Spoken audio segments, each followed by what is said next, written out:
ನಮ್ಮ Sahyadri news channel ಅನ್ನು YouTube, Facebook ಹಾಗೂ ಇನ್ಸ್ಟಾಗ್ರಾಂನಲ್ಲಿ ನೋಡಿ. ಸಬ್ಸ್ಕ್ರೈಬ್, ಲೈಕ್ ಮತ್ತು ಶೇರ್ ಮಾಡಿ ಪ್ರೋತ್ಸಾಹಿಸಿ.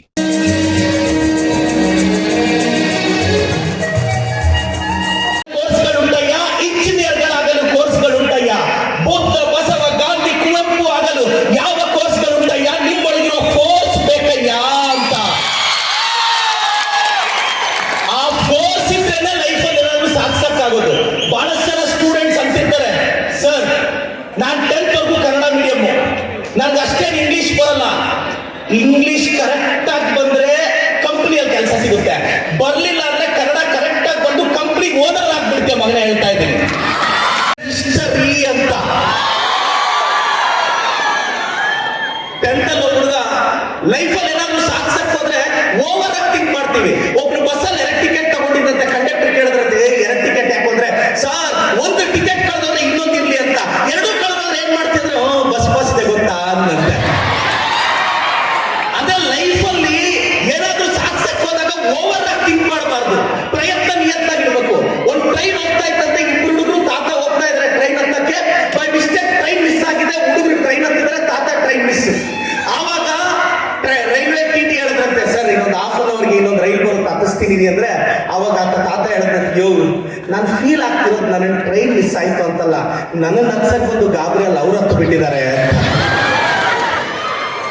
ಲೈಫಲ್ಲಿ ಏನಾದ್ರೂ ಸಾಧಿಸ್ಬೇಕು ಅಂದ್ರೆ ಕ್ಲಾರಿಟಿ ಇರಬೇಕು.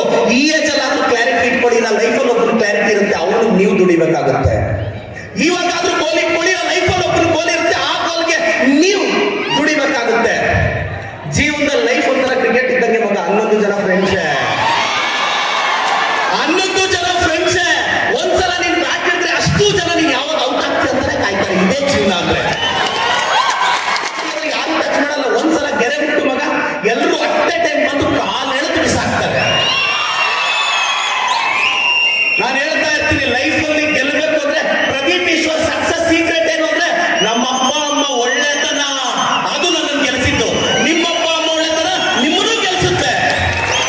ಫ್ಯಾಮಿಲಿ ಅಂದ್ರೆ ಏನ್ ಗೊತ್ತೇನೋ, FAMILY, father and mother I love you ಅಂತ. FAMILY, father and mother I love you ಅಂತ. ನಾನೆಲ್ಲ ಯಂಗ್ಸ್ಟರ್ಸ್ಗೂ ಒಂದು ಮಾತಾಡೋದು, youths are not useless but they used less ಅಂತ. ಚೆನ್ನಾಗಿ ಓದಿ. ಲೈಫಲ್ಲಿ ಒಂದು 5 ವರ್ಷ 10 ವರ್ಷ ಕ್ಲಾರಿಟಿ ಇಟ್ಕೊಳ್ಳಿ. ಮನೆಯಲ್ಲಿ 1-1.5 ಲಕ್ಷ ಬಂಡವಾಳ ಹಾಕಿ ಬೈಕ್ ಕೊಡಿಸಿದ ತಕ್ಷಣ 120 ಅಲ್ಲಿ ಹೋದ್ರೆ ಆಗಲ್ಲ. ಸ್ಪೀಡ್ ಇರ್ಬೇಕಾಗಿರೋದು ಮಗನೇ ಫೀಲ್ಡ್ ಅಲ್ಲಿ, ಎನ್ಫೀಲ್ಡ್ ಅಲ್ಲ, ಆವಾಗಲೇ ರಾಯಲ್ ಆಗಿರೋದು. ಬರೆಯೋ ಎಕ್ಸಾಮ್ ಅಲ್ಲಿ ಸ್ಪೀಡ್ ಇರಬೇಕು, ಬರೋ ರಿಸಲ್ಟ್ ಶೀಟ್ ಅಲ್ಲಿ ನಿಮ್ ಸ್ಪೀಡ್ ಇರಬೇಕು. ಬಹಳಷ್ಟು ಜನ ಹೇಳ್ತಾರೆ, ಸರ್ ನಾನೇನೋ ಸಾಧಿಸ್ಬೇಕು ಅನ್ಕೊಂಡಿದ್ದೀನಿ, ಏನ್ ಮಾಡೋದು? ಕಷ್ಟಪಟ್ಟು ಓದ್ಬೇಕು, ಇಷ್ಟಪಟ್ಟು ಓದ್ಬೇಕು. ಹೆಂಗ್ ಓದ್ಬೇಕು ಅಂದ್ರೆ, ಒಂದು ದಿನ ನಿಮ್ ಮೊಬೈಲ್ ನಂಬರ್ ಬ್ಯಾಂಕ್ ಬ್ಯಾಲೆನ್ಸ್ ಹಾಕ್ಬಿಡ್ಬೇಕು. ನೋಡು, ನಿಮ್ ಮೊಬೈಲ್ ನಂಬರ್ ಬ್ಯಾಂಕ್ ಬ್ಯಾಲೆನ್ಸ್ ಹಾಕ್ಬಿಡ್ಬೇಕು. ಹೆಂಗ್ ಓದ್ಬೇಕು ಅಂದ್ರೆ, ಹೂ ಆರ್ ಯು ಅಂದವರು ಹೌ ಆರ್ ಯು ಅನ್ಬೇಕು. ಹೆಂಗ್ ಓದ್ಬೇಕು ಅಂದ್ರೆ, ನಿನ್ನ ಮುಖ ಕಂಡ್ರೆ ಆಗದೆ ನಿನ್ ರೆಸ್ಪೆಕ್ಟ್ ಮಾಡ್ಬೇಕು. ನನ್ನ ಇಂಟೆನ್ಷನ್ ಏನ್ ಗೊತ್ತಾ ಬ್ರದರ್, ಲೈಫಲ್ಲಿ ಅಪ್ಪ ಅಮ್ಮಗಿಂತ ಗ್ರೇಟ್ ಯಾರು ಇಲ್ಲ. ಯಾರು ತಂದೆ ತಾಯಿನ ಜಾಸ್ತಿ ಪ್ರೀತಿಯಿಂದ ನೋಡ್ಕೊತಾರೋ, ಪ್ರೀತಿ ಮಾಡ್ತಾರೋ, ಆವರೇಜ್ ಟ್ಯಾಲೆಂಟೆಡ್ ಆದ್ರೂ ಪರವಾಗಿಲ್ಲ, ಲೈಫಲ್ಲಿ ಗೆದ್ದು ಬಿಡ್ತಾರೆ. ಕೆಲವರು ಕೇಳ್ತಾರಣ್ಣ, ನಾನು ಎಕ್ಸಾಮ್ ಬರೆಯಕ್ಕೆ ಹೋದ್ರೆ ಸೋತೋಗ್ತೀನಿ, ಭಯ ಆಗುತ್ತೆ, ಫೇಲ್ ಆಗುತ್ತೆ, ಏನ್ ಮಾಡೋದು ಅಂತ. ತಲೆ ಕೆಡಿಸ್ಕೋಬೇಡಿ, ಬಿ ಸ್ಟ್ರಾಂಗ್ ಇನಫ್. ಒಂದ್ ದೇವಸ್ಥಾನ ಬಾಗ್ಲ ಹಾಕಿರ್ತಾರೆ, ದೇವ್ರ ಕಲ್ಲಿಂದ ಆಗಿರುತ್ತೆ, ನೆಲನೂ ಕಲ್ಲಿಂದ ಆಗಿರುತ್ತೆ. ಕೆಳಗಡೆ ಹೋಗ್ತಾರೆ, ದೇವ್ರ ಕಲ್ಲ ಕೇಳುತ್ತೆ, ದೇವ್ರೆ ಒನ್ಸ್ ಅಪಾನ್ ಎ ಟೈಮ್ ನೀನು ಕಲ್ಲು ನಾನು ಕಲ್ಲು, ಆದ್ರೆ ಅವ್ರು ನೀನು ಪೂಜೆ ಮಾಡ್ತಾರೆ, ನನ್ನ ಕಾಲಲ್ಲಿ ತುಳಿತಾರೆ, ಯಾಕೆ ಅಂತ. ಆ ದೇವ್ರ ಕಲ್ಲು ಹೇಳ್ತಂತೆ ಕೆಳಗಡೆ ಇರೋ ಕಲ್ಲಿಗೆ, ಮಗನೇ ಅವತ್ತು ಶಿಲ್ಪಿ ಕೆತ್ತಕ್ ಬಂದಾಗ ಒಂದೇ ಪೀಸ್ ಆದೆ, ಎಷ್ಟು ಲೇಟ್ ಇದ್ದಿದ್ರೆ ಇವತ್ತಿನ ರೇಂಜಿಗೆ ಬಂದಿರ್ಬೇಕು ಅಂತ. No pain no gain. Correct ಆಗಿ ಜೀವನದಲ್ಲಿ ಏನಾದ್ರೂ ಅಚೀವ್ ಮಾಡಬೇಕು ಅಂದ್ರೆ, ಇನ್ನು ಕೆಲವರು ಹೇಳ್ತಾರೆ, ಸರ್ ಹೋಗಿ ಸರ್ ನಾನು ಹಣೆ ಬರದಲ್ಲಿ ಬರದೇ ಇಲ್ಲ. ಇನ್ನು ಕೆಲವರು ಸ್ಯೂಸೈಡ್ ಮಾಡ್ಕೊಂಡು ಸತ್ತೋಗ್ತಾರೆ. ಸ್ಯೂಸೈಡ್ ಮಾಡ್ಕೊಂಡು ಸತ್ತೋಗ್ಬೇಡ, ಮತ್ತೆ ಹುಟ್ಟಿದ್ರೆ LKG ಇಂದ ಆಗ್ತಾರೆ. ಹೇಳ್ತಾ ಇದ್ದೀನಿ, ಇವಾಗಲೇ ಈ CBSE ICSE ಓದಕ್ ಆಗ್ತಿಲ್ಲ ನಮ್ಮ ಕೈಯಲ್ಲಿ. ಮತ್ತೆ ಅಪ್ಪಿ ತಪ್ಪಿ ಹೋದ್ರೆ LKG ಇಂದ ಓದಿಸ್ತಾರೆ. ಇವಾಗ 85 ತೆಗೆದ್ರು ಸ್ಕೂಲು ಕಾಲೇಜಲ್ಲಿ ಮರ್ಯಾದೆ ಸಿಗ್ತಿಲ್ಲ ನಮ್ಗೆ. ಅದಕ್ಕೆ ಸತ್ತೋಗ್ಬೇಕು ಅಂದಾಗ ಬೇಡ ಬೇಡ ಬೇಡ, ಸತ್ತೋದ್ರೆ ಮತ್ತೆ ಹುಡ್ತೀವಿ, LKG ಇಂದ ಆಗ್ತಾರೆ ಅಂತ ಡಿಸಿಷನ್ ತಗೋಬಾರ್ದು. Suicide is a permanent solution ಮನೆಯಲ್ಲಿ ಸರ್ ನಮ್ಮಪ್ಪ ಬಡವರು ನಮ್ಮಮ್ಮ ಬಡವರು. If your father or mother is poor it's not your mistake. If you become a poor father or mother it's your mistake sir, it's your mistake. ನಿಮ್ಮ ಅಪ್ಪ ಅಮ್ಮ ಬಡವರಾದ್ರೆ ತಪ್ಪಿಲ್ಲ, but ನೀನ್ ನಿನ್ ಮಕ್ಕಳಿಗೆ ಬಡ ತಂದೆ ಅಥವಾ ಬಡ ತಾಯಿ ಆಗ್ಬೇಡ. ಲೈಫಲ್ಲಿ ಹಣೆ ಬರೋದೆಲ್ಲ ಬ್ಲೇಮ್ ಮಾಡಬೇಡ. ಇನ್ನು ಕೆಲವರು ಸೂಸೈಡ್ ಮಾಡ್ಕೊಳ್ಳೋವಾಗ ಡೆತ್ ನೋಟ್ ಅಲ್ಲಿ ಅಲ್ಲಿ ಇಲ್ಲಿ ನೋಡ್ತಾ ಇರ್ತೀನಿ. ಮರ್ಯಾದೆ ಹೋಯ್ತು, ರೆಸ್ಪೆಕ್ಟ್ ಹೋಯ್ತು, ಮರ್ಯಾದೆ ಹೋಯ್ತು. ಮರ್ಯಾದೆ ಇದೆ ಅಂತ ಯಾರು ಹೇಳಿದವ್ರು ನಿಮ್ಗೆ? ಮೈ ಡಿಯರ್ ಯಂಗ್ಸ್ಟರ್ಸ್, ಈ ಕಳೆದ 18-20 ವರ್ಷದಲ್ಲಿ ಯಾರಾದ್ರೂ ಒಂದೇ ಒಂದ್ಸಲ ಜಸ್ಟ್ ರಿಮೈಂಡ್ ಒಂದ್ಸಲ ಕೂರಿಸ್ಕೊಂಡು ನಿಮಗೆ ಮರ್ಯಾದೆ ಇದೆ ಅಂತ ಹೇಳಿದಾರ? ಇಲ್ದೇ ಇರೋದನ್ನ ಯಾಕಿದೆ ಅನ್ಕೊಂಡಿದ್ದೀರಾ? ಇಲ್ದೇ ಇರೋದನ್ನ ಯಾಕೆ ಹೋಗಿದೆ ಅನ್ಕೊಂತಾ ಇದ್ದೀರಾ? ಅದಕ್ಕೆ ಗಟ್ಸ್ ಇರ್ಬೇಕು. ನಾನು ಕರ್ನಾಟಕದ ಎಲ್ಲಾ ಮಿಡಿಲ್ ಕ್ಲಾಸ್ ಹುಡುಗರಿಗೆ, ವಿಶೇಷವಾಗಿ ಕನ್ನಡ ಮೀಡಿಯಂ ಆವರೇಜ್ ಬ್ಯಾಕ್ಗ್ರೌಂಡ್ ಬಂದಿರ್ತಕ್ಕಂಥ ಪ್ರತಿಯೊಬ್ಬರಿಗೂ ನಾನು ರಿಕ್ವೆಸ್ಟ್ ಮಾಡೋದು ಇಷ್ಟೇ. ನಿನ್ಗೆ ಏನ್ ಅನ್ಸುತ್ತೋ ಒಂದು 5 ವರ್ಷ 10 ವರ್ಷ ಕ್ಲಾರಿಟಿ ಡಿಸಿಷನ್ ತಗೋ. ನಿಮ್ಮ ಅಪ್ಪ ಅಮ್ಮನ ಕಡಿಮೆ ಹರ್ಟ್ ಮಾಡು. ನೋಡೋ, ಬಹಳಷ್ಟು ಜನ ಹುಡುಗರಿಗೆ ಹೇಳ್ತಿದ್ದೀನಿ, ನೀನ್ ಇಷ್ಟಪಟ್ಟು ಹುಡುಗಿ ಗ್ರೇಟ್ ಅಲ್ಲ ಅಂತ ಹೇಳ್ತಿಲ್ಲ, ನಿಮ್ಮ ಅಮ್ಮ ಅಷ್ಟು ಗ್ರೇಟ್ ಅಲ್ಲ ಅಂತ ಹೇಳ್ತಾ ಇದ್ದೀನಿ. ನೀವ್ ಇಷ್ಟಪಟ್ಟು ಹುಡುಗ ಒಳ್ಳೆಯವನಲ್ಲ ಅಂತ ನಾನು ಹೇಳ್ತಾ ಇಲ್ಲ, ಬಟ್ ನಿಮ್ಮ ಅಪ್ಪ ಅಷ್ಟು ಜೆಂಟ್ಲ್ಮನ್ ಆಗಕ್ಕೆ ಸಾಧ್ಯ ಇಲ್ಲ ಅಂತ ಹೇಳ್ತಾ ಇದ್ದೀನಿ. ಒಬ್ಬ ಹುಡುಗನ ಕಡಿಮೆ ಹರ್ಟ್ ಮಾಡೋ ಹೆಂಗ್ಸು ಅಂದ್ರೆ ಅದು ತಾಯಿ, ಒಬ್ಬ ಹುಡುಗಿನ ಕಡಿಮೆ ಹರ್ಟ್ ಮಾಡೋ ಜೆಂಟ್ಲ್ಮನ್ ಅಂದ್ರೆ ಅದು ಅಪ್ಪ ಮಾತ್ರನೇ. ಬಹಳಷ್ಟು ಜನಕ್ಕೆ ಗೊತ್ತಾಗಲ್ಲ. ಲೈಫಲ್ಲಿ ಏನಾದ್ರೂ ಅಚೀವ್ ಮಾಡಬೇಕು ಅಂತ ಅನ್ಕೊಂಡಾಗ ಈಗ ಈ ಸ್ಟೇಜ್ ಅಲ್ಲಿ 1-2 ವರ್ಷನೋ 3 ವರ್ಷನೋ 5 ವರ್ಷನೋ ಕಾನ್ಸಂಟ್ರೇಟ್ ಮಾಡಿ ಹೋಗ್ಬಿಡಿ. ತಲೆ ಕೆಡಿಸ್ಕೋಬೇಡಿ. ಒಂದು ಸಮಸ್ಯೆ ಆದ್ರೆ ಫೇಸ್ ಮಾಡಿ. ನನ್ನ ಯಾರೋ ಕೇಳಿದ್ರು, ಪ್ರದೇಶ್ ನೀನ್ ಜಾಸ್ತಿ ಮಾತಾಡ್ತೀಯ ಅಂತ. ನಾನು ಹೇಳಿದೆ, ನೀನ್ ಕಡಿಮೆ ಮಾತಾಡ್ತೀಯ, ಏನು ಕಡಿಮೆ ಕಟ್ಟಿ ಹಾಕಿದ್ಯಾ ಹೇಳೋ. This is the way we should face the life. ಬಹಳಷ್ಟು ಜನ ಏನ್ ಗೊತ್ತಾ, ಬೆಳಿಬೇಕಂತೆ ಆಸೆ ಇರುತ್ತೆ. ನಿಮ್ಮೂರಲ್ಲಿ ಯಾರಾದ್ರೂ 4 ಜನ ಬೇಜಾರು ಮಾಡ್ಕೊಂಡ್ಬಿಟ್ರೆ ಫೀಲ್ ಆಗೋದು, ಅಯ್ಯೋ ಅವ್ರೇನ್ ಅನ್ಕೊಂಡ್ರು ಇವ್ರೇನ್ ಅನ್ಕೊಂಡ್ರು.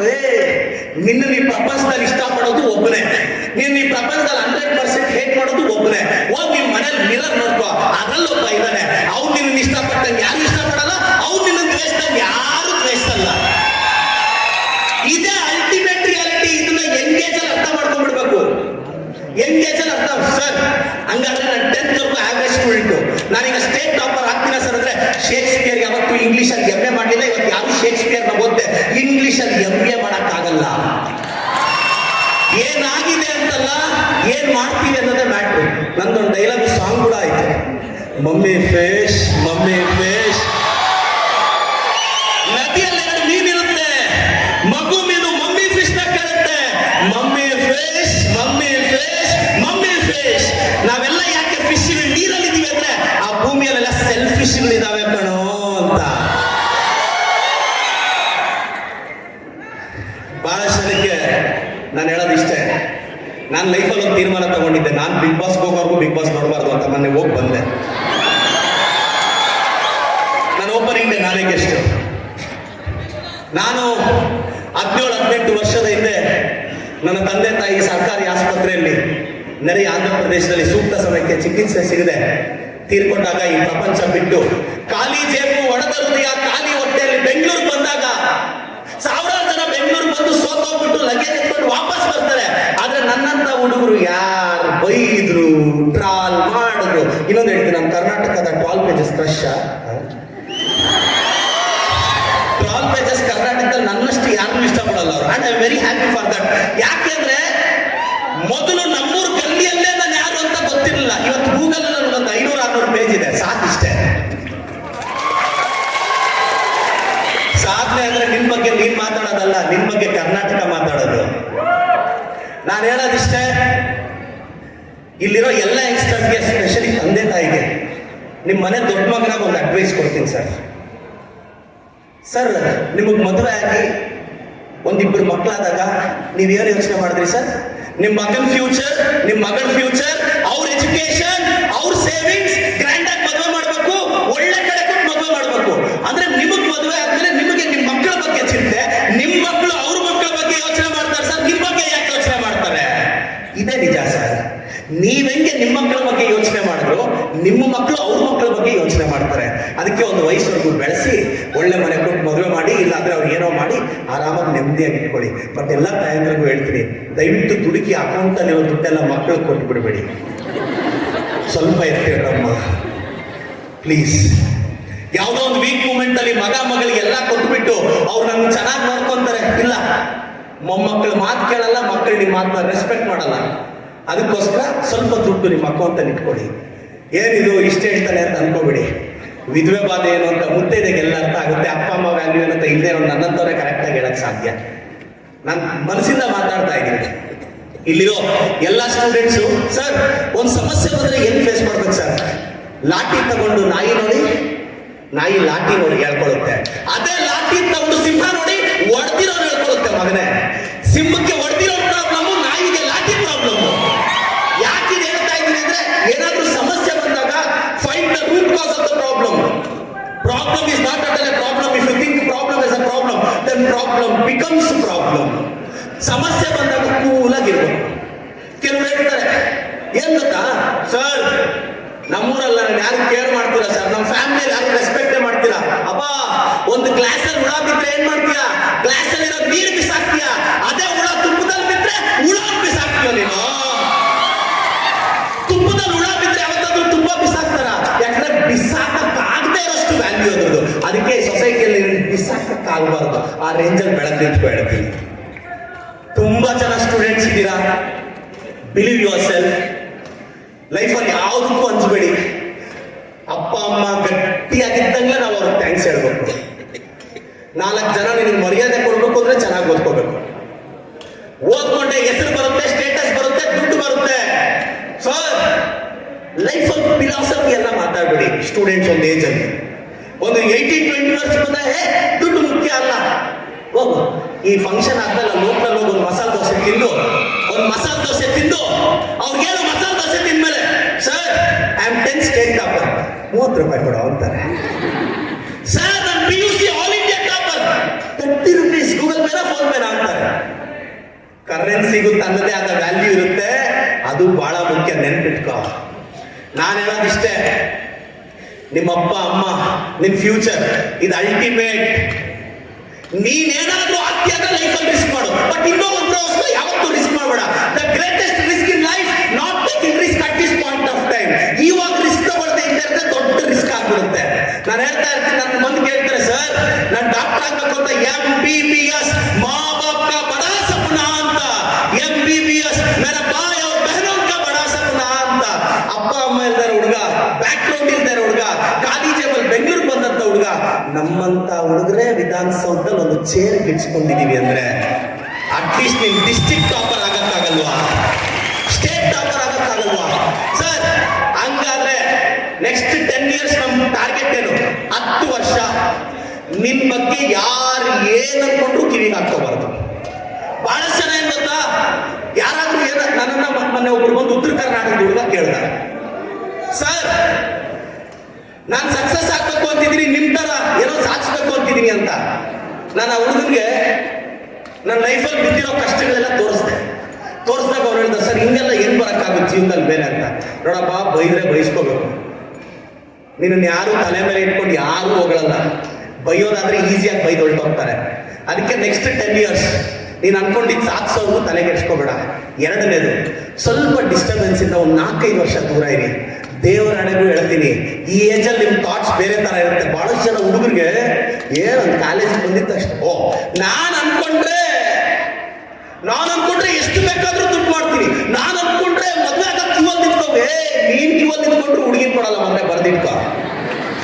ನಿನ್ನ ಆಧಾರ್ ಕಾರ್ಡ್ ಕೊಟ್ರೆ ಯಾರು ಮದುವೆನೇ ಆಗಲ್ಲ. ನಿನ್ನ ಅಷ್ಟು ಆಧಾರ್ ಕಾರ್ಡ್ ಏನಾದ್ರು ಕೊಟ್ರೆ ಮದುವೆ ಫಿಕ್ಸೇ ಆಗಲ್ಲ, ಹೋಗ್ಬಿಡುತ್ತೆ ಮದುವೆ ಹಾಳಾಗಿ. ಯಾಕೆಂದ್ರೆ ಎಲ್ಲ ಅಸಂಪ್ಷನ್ಸ್ ಅಲ್ಲಿ ಬದುಕ್ತಿರ್ತೀವಿ. ಸೊಸೈಟಿ ಯೋಚನೆ ಮಾಡ್ತಾ ಇರೋದೇ ಬೇರೆ, ನೀವು ಅರ್ಥ ಮಾಡ್ಕೊಂಡಿರೋದೇ ಬೇರೆ. ಒಂದು ಹುಡುಗಿನ ಒಂದು ಶ್ರೀಮಂತರ ಮನೆಗೆ ಕೊಟ್ರೆ ಊರಲ್ಲಿರೋರು ಏನ್ ಮಾತಾಡ್ತಾರೆ? ಅಪ್ಪೋ ಒಳ್ಳೆ ಮನೆ ಹುಡುಗಿ ಓದ್ಲು ಅಂದ್ರೆ ಬಂಗ್ಲೆ, ಬಾಡಿಗೆ, ಜಮೀನು, ಕಾರ್ಯ ತಾನೆ ಒಳ್ಳೆ ಮನೆ ಅಂದ್ರೆ. ಪಾಪ ಒಳ್ಳೆ ಜೆಂಟಲ್ಮನ್ ಅಂತ ಹುಡುಗ ಬಡವ್ರ ಕುಟುಂಬದಲ್ಲಿ ಇರ್ತಾನೆ, ಗುಡಿಸ್ತಾರೆ ಇರ್ತಾನೆ. ಅವ್ರು ಕೊಟ್ರೆ ಊರವರೆಲ್ಲ ಅವ್ಳ ಲೈಫ್ ಹಾಳು ಮಾಡ್ಬಿಟ್ರು. ಅವ್ರ ಮನೆಯವರು ಏನಿದೆ ಅಂತ ಕೊಟ್ರು ಅಂದ್ರೆ, ಏನಿದೆ ಅಂದ್ರೆ ಒಳ್ಳೆತನ ಅಲ್ಲ ಅಲ್ವಾ? ಮನೆ, ಜಮೀನು, ಕಾರು, ಬಂಗ್ಲೆನಲ್ವಾ? ಸೊಸೈಟಿ ಹಂಗೂ ನೋಡ್ತಾ ಇದೆ, ನೀವು ಇನ್ನೊಂದ್ ತರ ಯೋಚನೆ ಮಾಡ್ತಿದ್ದೀರಾ. ನೀವು ಕರೆಕ್ಟ್ ಆಗಿ ಅರ್ಥ ಮಾಡ್ಕೋಬೇಕು ಲೈಫ್ನ. ಬದುಕು ಬದಲಾಗಿದೆ ಬ್ರದರ್. ಒಂದು ಕಂಪ್ನಿನ ಮಾರ್ಗ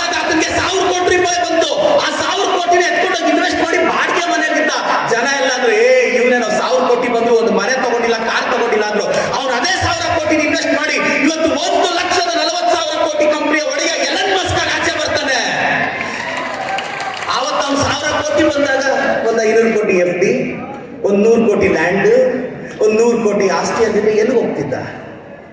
ದೊಡ್ಡವರು ದೊಡ್ಡವರಾಗುವುದು ಅವರ ದೊಡ್ಡಸ್ತಿಕೆಯಿಂದ, ನಾವು ಯೋಚನೆ ಮಾಡುವ ರೀತಿಯಿಂದ ಅಂತ. 6ನೇ ಕ್ಲಾಸಲ್ಲಿ ದಡ್ಡ ಅಂತ ಆಚೆ ಹಾಕ್ಸ್ಕೊಂಡಂತ ಆಲ್ಬರ್ಟ್ ಐನ್ಸ್ಟೈನ್ ಜಗತ್ತಿನ ಮೇಧಾವಿ ಆಗ್ತಾರೆ. 4ನೇ ಕ್ಲಾಸ್ ಡಿಸ್ಕಂಟಿನ್ಯೂ ಮುತ್ತುರಾಜ್ ಕನ್ನಡಿಗರ ಆರಾಧ್ಯ ದೈವ ಡಾಕ್ಟರ್ ರಾಜ್ಕುಮಾರ್ ಆಗ್ತಾರೆ. ಅಲ್ಲೆಲ್ಲ ತಿರುಗಿರೋದು ಸಣ್ಣ ಹಳ್ಳಿಯಲ್ಲಿ ಬೆಳೆದಂತ Sridevi first Indian female super star ಆಗ್ತಾರೆ. ನಮ್ಮ ಕನ್ನಡದ ಹುಡುಗ ತಮಿಳುನಾಡಿಗೆ ಹೋಗಿ ಆ ಚೆನ್ನೈನ ರಸ್ತೆಗಳಲ್ಲಿ ಕಷ್ಟ ನೋಡಿ ತಮಿಳ್ಕ ತಲೈವ ಸೂಪರ್ ಸ್ಟಾರ್ ರಜನಿಕಾಂತ್ ಆಗ್ತಾರೆ. ಇವರೆಲ್ಲ ವಿಲ್ ಪವರ್ ಇಂದ ತಾನೇ ಅಲ್ಲಿ ಹೋಗಿದ್ದು.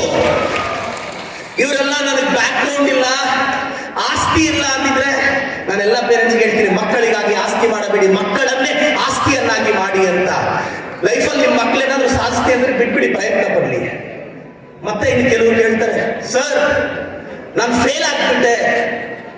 ಕೆಲವರು ಒಂದೊಂದು ವರ್ಷ IAS ಹೋದವರೆಲ್ಲ 1 year ಎಕ್ಸ್ಟ್ರಾ ಹೋಗ್ತಾರೆ. ನನ್ನ ಕೇಳ್ತಾರೆ, ಸರ್ ನಾನು ಫೇಲ್ ಆಗ್ಬಿಟ್ಟೆ ಅಂತ. ಬೇಗ ಬೇಗ ಓದಿ, ಬೇಗ ಬೇಗ ಪಾಸ್ ಆಗಿ, ಬೇಗ ಬೇಗ ಕೆಲಸಕ್ಕೆ ಹೋಗಿ, ಬೇಗ ಬೇಗ ಸತ್ತೋಗ್ಬೇಕಂದ್ರ ಸ್ವಲ್ಪ ನಿಧಾನಕ್ಕೆ ಓದಿ. Have A patience, have A patience. ನಾನೆಲ್ಲ ಯಂಗ್ಸ್ಟರ್ಸ್ಗೂ ಒಂದೇ ಹೇಳಕ್ ಇಷ್ಟಪಡ್ತೀನಿ, ಲೈಫಲ್ಲಿ ಗೋಲ್ಡನ್ ಸೀಕ್ರೆಟ್ ಇಷ್ಟೇ. 1 2 3 ಒಂದ್ಸಲ ಕಿತ್ತಾಡ್ತವೆ, 9 ಕೋಪ ಬಂದು 8 ನೋಡಿಯುತ್ತೆ, 8 7 ನೋಡಿಯುತ್ತೆ, 7 6ನ್ನ 5ನ್ನ 5 4ನ್ನ 4 3ನ್ನ 3 2 ನೋಡಿಯುತ್ತೆ, 2 1 ನೋಡಿಯುತ್ತೆ. ಈಗ 1 0 ನೋಡಿಬೇಕು, ಹೊಡಿಯಲ್ಲ, ಪಕ್ಕದಲ್ಲಿ ಮುಗಿಸ್ಕೊಂಡು ಅರ್ಥಾಗುತ್ತೆ. ಇದೆಲ್ಲದಕ್ಕಿಂತ ದೊಡ್ಡದಾಗುತ್ತೆ. ಇನ್ನೊಬ್ರು ನೋಡಿಯೋದ್ರಿಂದ ಅಲ್ಲ, ಪಕ್ಕದಲ್ಲಿ ಕೂರಿಸ್ಕೊಳ್ಳೋದ್ರಿಂದ ನಾವು ದೊಡ್ಡವ್ರು ಆಗ್ತೀವಿ. ಲೈಫಲ್ಲಿ ಒಂದು ಕ್ಲಾರಿಟಿ ಇಟ್ಕೊಂಡು ಒಂದು 4-5 ವರ್ಷ ನಾನು ಬಹಳಷ್ಟು ಜನ ಪೇರೆಂಟ್ಸ್ ಹೇಳ್ತೀನಿ, ನೀವು ಹಾಲಲ್ಲಿ 10-15 ಸೌಂಡ್ ಇಟ್ಕೊಂಡು, ಜೋರಾಗಿ ಸೌಂಡ್ ಇಟ್ಕೊಂಡು ರೂಮಲ್ಲಿ ಮಗ ಮಗಳು ಓದ್ತಿದ್ರೆ ವಿಶ್ವೇಶ್ವರಯ್ಯ ಹೆಂಗ್ ಹೋದ್ರು ಗೊತ್ತಾ ಅಂತ ಎಕ್ಸಾಂಪಲ್ ಎಲ್ಲ ಕೊಡಬೇಡಿ. ಸಾಧ್ಯ ಆದ್ರೆ ವಿಶ್ವೇಶ್ವರಯ್ಯ ಅವರ ಅಪ್ಪ ಅಮ್ಮ ಟಿವಿನೇ ನೋಡಿರ್ಲಿಲ್ಲ, ಅದು ನೀವು ಅರ್ಥ ಮಾಡ್ಕೊಂಡು ಒಂದು 2 ಅವರ್ ಟಿವಿ ಆಫ್ ಮಾಡಿ. ನೀವು ಜೋರಾಗಿ ಸೌಂಡ್ ಇಟ್ಕೊಂಡು ಯಾವ್ದಾವ್ದೋ ನಾಳೆ ಅಷ್ಟು ಈಸಿಯಾಗೆಲ್ಲ ಬದಲಾವಣೆ ಬರಲ್ಲ. ಹಾಲಲ್ಲಿ ಒಂದು 2 ತಾಸು ಟಿವಿ ಆಫ್ ಮಾಡಿ. ನಿಮಗೆ ಕೆಲವು ಲಾಜಿಕ್ ಗೊತ್ತಿರಬೇಕು. ಕೆಲವು ಸರ್ಕಾರಿ ಶಾಲೆ ಟೀಚರ್ಸು, ಪ್ರೈವೇಟ್ ಸ್ಕೂಲ್ ಟೀಚರ್ಸ್ ಮಕ್ಕಳು ಸ್ಟೇಟ್ ಟಾಪರ್ಸ್ ಆಗ್ತಾರೆ. ಅವ್ರದ್ದೊಂದು ಅಭ್ಯಾಸ ಇರುತ್ತೆ, ಸಾಯಂಕಾಲ 1 or 2 hours ಅವರು ಮಾರನೇ ದಿನ ಕ್ಲಾಸಿಗೆ ಪ್ರಿಪೇರ್ ಆಗುವಾಗ ಟಿವಿ ಆಫ್ ಮಾಡ್ತಾ ಇರ್ತಾರೆ. ಸಿಂಪಲ್ ಸೀಕ್ರೆಟ್ ಇದು.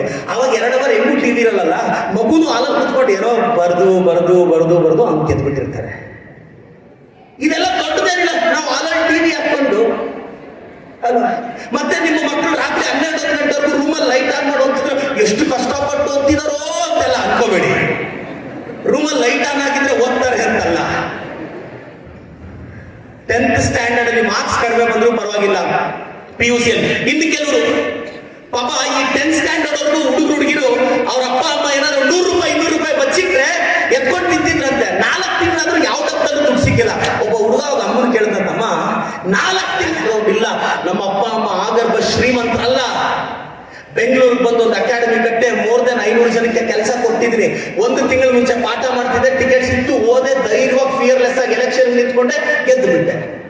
ಎಲ್ಲ ಕಾರಣ ಆಗಿದ್ದು ನನ್ನ ಟ್ಯಾಲೆಂಟ್ ಅಲ್ಲ, ನಾವೆಲ್ಲ ಸೋಲಕ್ ರೆಡಿ ಇದ್ವಿ, ಅದಕ್ಕೆ ಗೆದ್ವಿ. ಸೋಲಕ್ ರೆಡಿ ಇರ್ಬೇಕು. ನೀನ್ ಯಾವಾಗ ಸೋಲಕ್ ರೆಡಿ ಇರ್ತೀಯೋ ಅವಾಗ ನಿನಗೆ ಭಯ ಬರಲ್ಲ. ಗೆಲ್ಬೇಕು ಅಂತ ಹೋದಾಗ ಸಾವ ಭಯ ಬರುತ್ತೆ, ಅವಾಗ ಸೋತೋಗ್ತೀಯ ಮಗನೇ. ಅದಕ್ಕೆ ಸೋಲಕ್ ರೆಡಿ ಆಗಿ ಹೇಳ್ತೀನಿ. ಹಂಗೆ ಅಂತ ಹೇಳಿ ಸಾರ್ ಮತ್ತೆ ಫಿಲಾಸಫಿ ಸೋಲಕ್ಕೆ ಈಗ ಏನಕ್ಕೆ ಹೋಗ್ಬೇಕು ಅಂತ ಏನ್ ಮಾಡ್ತೀಯ? ಭಯ ಬಿದ್ದು ನೀನು ದಿನಕ್ಕೆ 4 ಜನ ಮೋಟಿವೇಟ್ ಮಾಡಿ ಕುತ್ಕೋಬೇಕು. ವಾರಕ್ಕೆ ಮಾರ್ಕ್ಸ್ ಕಡಿಮೆ ಬಂದ್ರೆ ಸಪ್ಪಗಾಗಿರ್ತೀಯ. ನಮ್ ಸೈಕಾಲಜಿ ಹೆಂಗ್ ಗೊತ್ತೇನ್ರು, ನಮ್ಮ ಫ್ರೆಂಡ್ ಫೇಲ್ ಆದ್ರೆ ಬೇಜಾರಾಗುತ್ತೆ, ನಮಗಿಂತ ಜಾಸ್ತಿ ಮಾರ್ಕ್ಸ್ ತೆಗೆದ್ರೆ ಇನ್ನೂ ಬೇಜಾರಾಗುತ್ತೆ, ಬಹಳ ನೋವಾಗ್ಬಿಡುತ್ತೆ, ಹೇಳ್ಕೊಳಕ್ಕೆ ಆಗಲ್ಲ. ಒಬ್ಬನೋಗಿ ಮಾರ್ಕ್ಸ್ ಕೊಡೋದ್ರಂತೆ, ಹೊಡೆದಿದ ತಕ್ಷಣ ಹುಡುಗ ಸರ್ ನಾನು ಕಾಪಿ ಹೊಡಿತಿಲ್ಲ. ಯಾಕೆ ಹೊಡೆದಿದ್ರೆ? ನೀನು ಕಾಪಿ ಹೊಡೆದಿದ್ದ ನಾನು ನೀನು ಹೊಡಿತಿರಲ್ಲ ಮಗನೇ. ಆ ಮುಂದ್ಗಡೆ ಅವರಿಗೆ ಏನೂ ಬರ್ದೆ ಪೇಪರ್ ನಾವು ಕ್ವಶನ್ಸ್ ಬರೀತಾ ಇದ್ದಾರೆ, ನೀನು ಕದ್ದು ಮುಚ್ಚಿ ಅದನ್ನು ಬರೀತಾ ಇದೆಯಾ. ನಮಗೆ ಇನ್ನೊಬ್ಬರನ್ನ ಕಾಪಿ ಮಾಡೋದು ಕರೆಕ್ಟಾಗಿ ಗೊತ್ತಿಲ್ಲ. ಅದಕ್ಕೆ ಇವತ್ತಿಂದ ತಿರ್ಕೊಂದು 2 ತಾಸು ಸೋಷಿಯಲ್ ಮೀಡಿಯಾ, ಇನ್ಸ್ಟಾಗ್ರಾಮು, ಫೇಸ್ಬುಕ್. ನಾಳೆ ನಿನಗೆ ಹೆಚ್ಚು ಕಡಿಮೆ ಆದ್ರೆ ನಿನ್ನ ICU ಅಲ್ಲಿ ಬಿಸಾಕಿದ್ರೆ ಆಚೆ ನಿಮ್ಮ ಅಪ್ಪ ಅಮ್ಮ ಹೆಂಡತಿ ಮಕ್ಳು ಇರ್ತಾರಪ್ಪ. ಸೋಷಿಯಲ್ ಮೀಡಿಯಾ, ಇನ್ಸ್ಟಾ ಫ್ರೆಂಡ್ಸ್ ಅಲ್ಲ, ತಲೆಯಲ್ಲಿ ಇಟ್ಕೋ. ನಾಳೆ ನಿನಗೊಂದು ಕಷ್ಟ ಬಂದ್ರೆ ನೀನ್ ಸೇವ್ ಮಾಡಿರೋ ದುಡ್ಡಪ್ಪ ಕೈ ಹಿಡಿಯೋದು ನೀನ್ ಸೋಷಿಯಲ್ ಮೀಡಿಯಾ ಫ್ಯಾನ್ ಫಾಲೋಯಿಂಗ್ ಅಲ್ಲ, ಇದು ತಲೆಯಲ್ಲಿ ಇಟ್ಕೋ. ನಮ್ಗೆಲ್ರಿಗೂ ಸೂರ್ಯನ ತರ ಬೆಳಗ್ಬೇಕು ಅಂತ ಆಸೆ.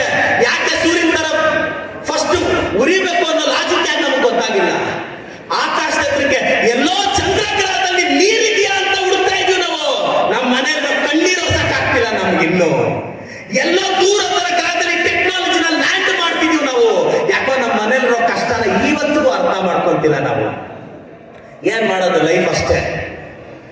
ಬಹಳ ಜನಕ್ಕೆ ನಾನು ಇನ್ನೊಂದು ಎಕ್ಸಾಂಪಲ್ ಹೇಳ್ತೀನಿ. ಈ ಹುಡುಗರು ಮತ್ತೆ ಅಂಕಲ್ಸ್ ದೇವಸ್ಥಾನಕ್ಕೆ ಯಾಕೆ ಹೋಗ್ತಾರೆ ಗೊತ್ತಿಲ್ಲ ನಿಮಗೆ. ಹುಡುಗರು ಯಾಕೆ ದೇವಸ್ಥಾನಕ್ಕೆ ಹೋಗ್ತಾರೆ ಗೊತ್ತಾ? ದೇವ್ರೇ ಒಳ್ಳೆ ಹುಡುಗಿನ ಕೊಟ್ಟು ಮದುವೆ ಮಾಡು ಅಂತ ಕೇಳಕ್ಕೆ. ಅಂಕಲ್ಸ್ ಯಾಕೆ ಹೋಗ್ತಾರೆ ಗೊತ್ತಾ? ಏನು ಕೇಳ್ದೆ ನೀವೇನು ಮಾಡ್ದೆ ಅಂತ ಕೇಳಕ್ಕೆ. ನಾನು ಕೇಳಿದ್ದೇನು ನೀನ್ ಮಾಡಿದ್ದೇನು ಅಂತ ದೇವ್ರನ್ನ ಕೇಳಕ್ಕೆ. ಯಾಕಿದ ಎಕ್ಸಾಂಪಲ್ ಹೇಳ್ತೀನಿ ಅಂದ್ರೆ, ದೇವ್ರ ಮುಂದೆ ನಮ್ಮ ಭಕ್ತಿ ಜೊತೆ ಅಂದ್ರೆ ನಾವು ಲೈಫಲ್ಲಿ ಏನ್ ಅನ್ಕೊಂತೀವೋ ನಾನು ಎಲ್ರಿಗೂ ಹೇಳಕ್ ಇಷ್ಟಪಡ್ತೀನಿ. ಈ ಸಂದರ್ಭದಲ್ಲಿ ನನ್ನ ತಾಯಿ ಮಂಜುಳಾನ ಸ್ಮರಿಸ್ತೀನಿ. ಆಕೆ ಹೆಸರಲ್ಲಿ ಕೆಲವೇ ವರ್ಷಗಳಲ್ಲಿ ಕರ್ನಾಟಕದ ಒಂದು ಮೆಡಿಕಲ್ ಕಾಲೇಜ್ ಓಪನ್ ಮಾಡ್ತಿದ್ದೀನಿ.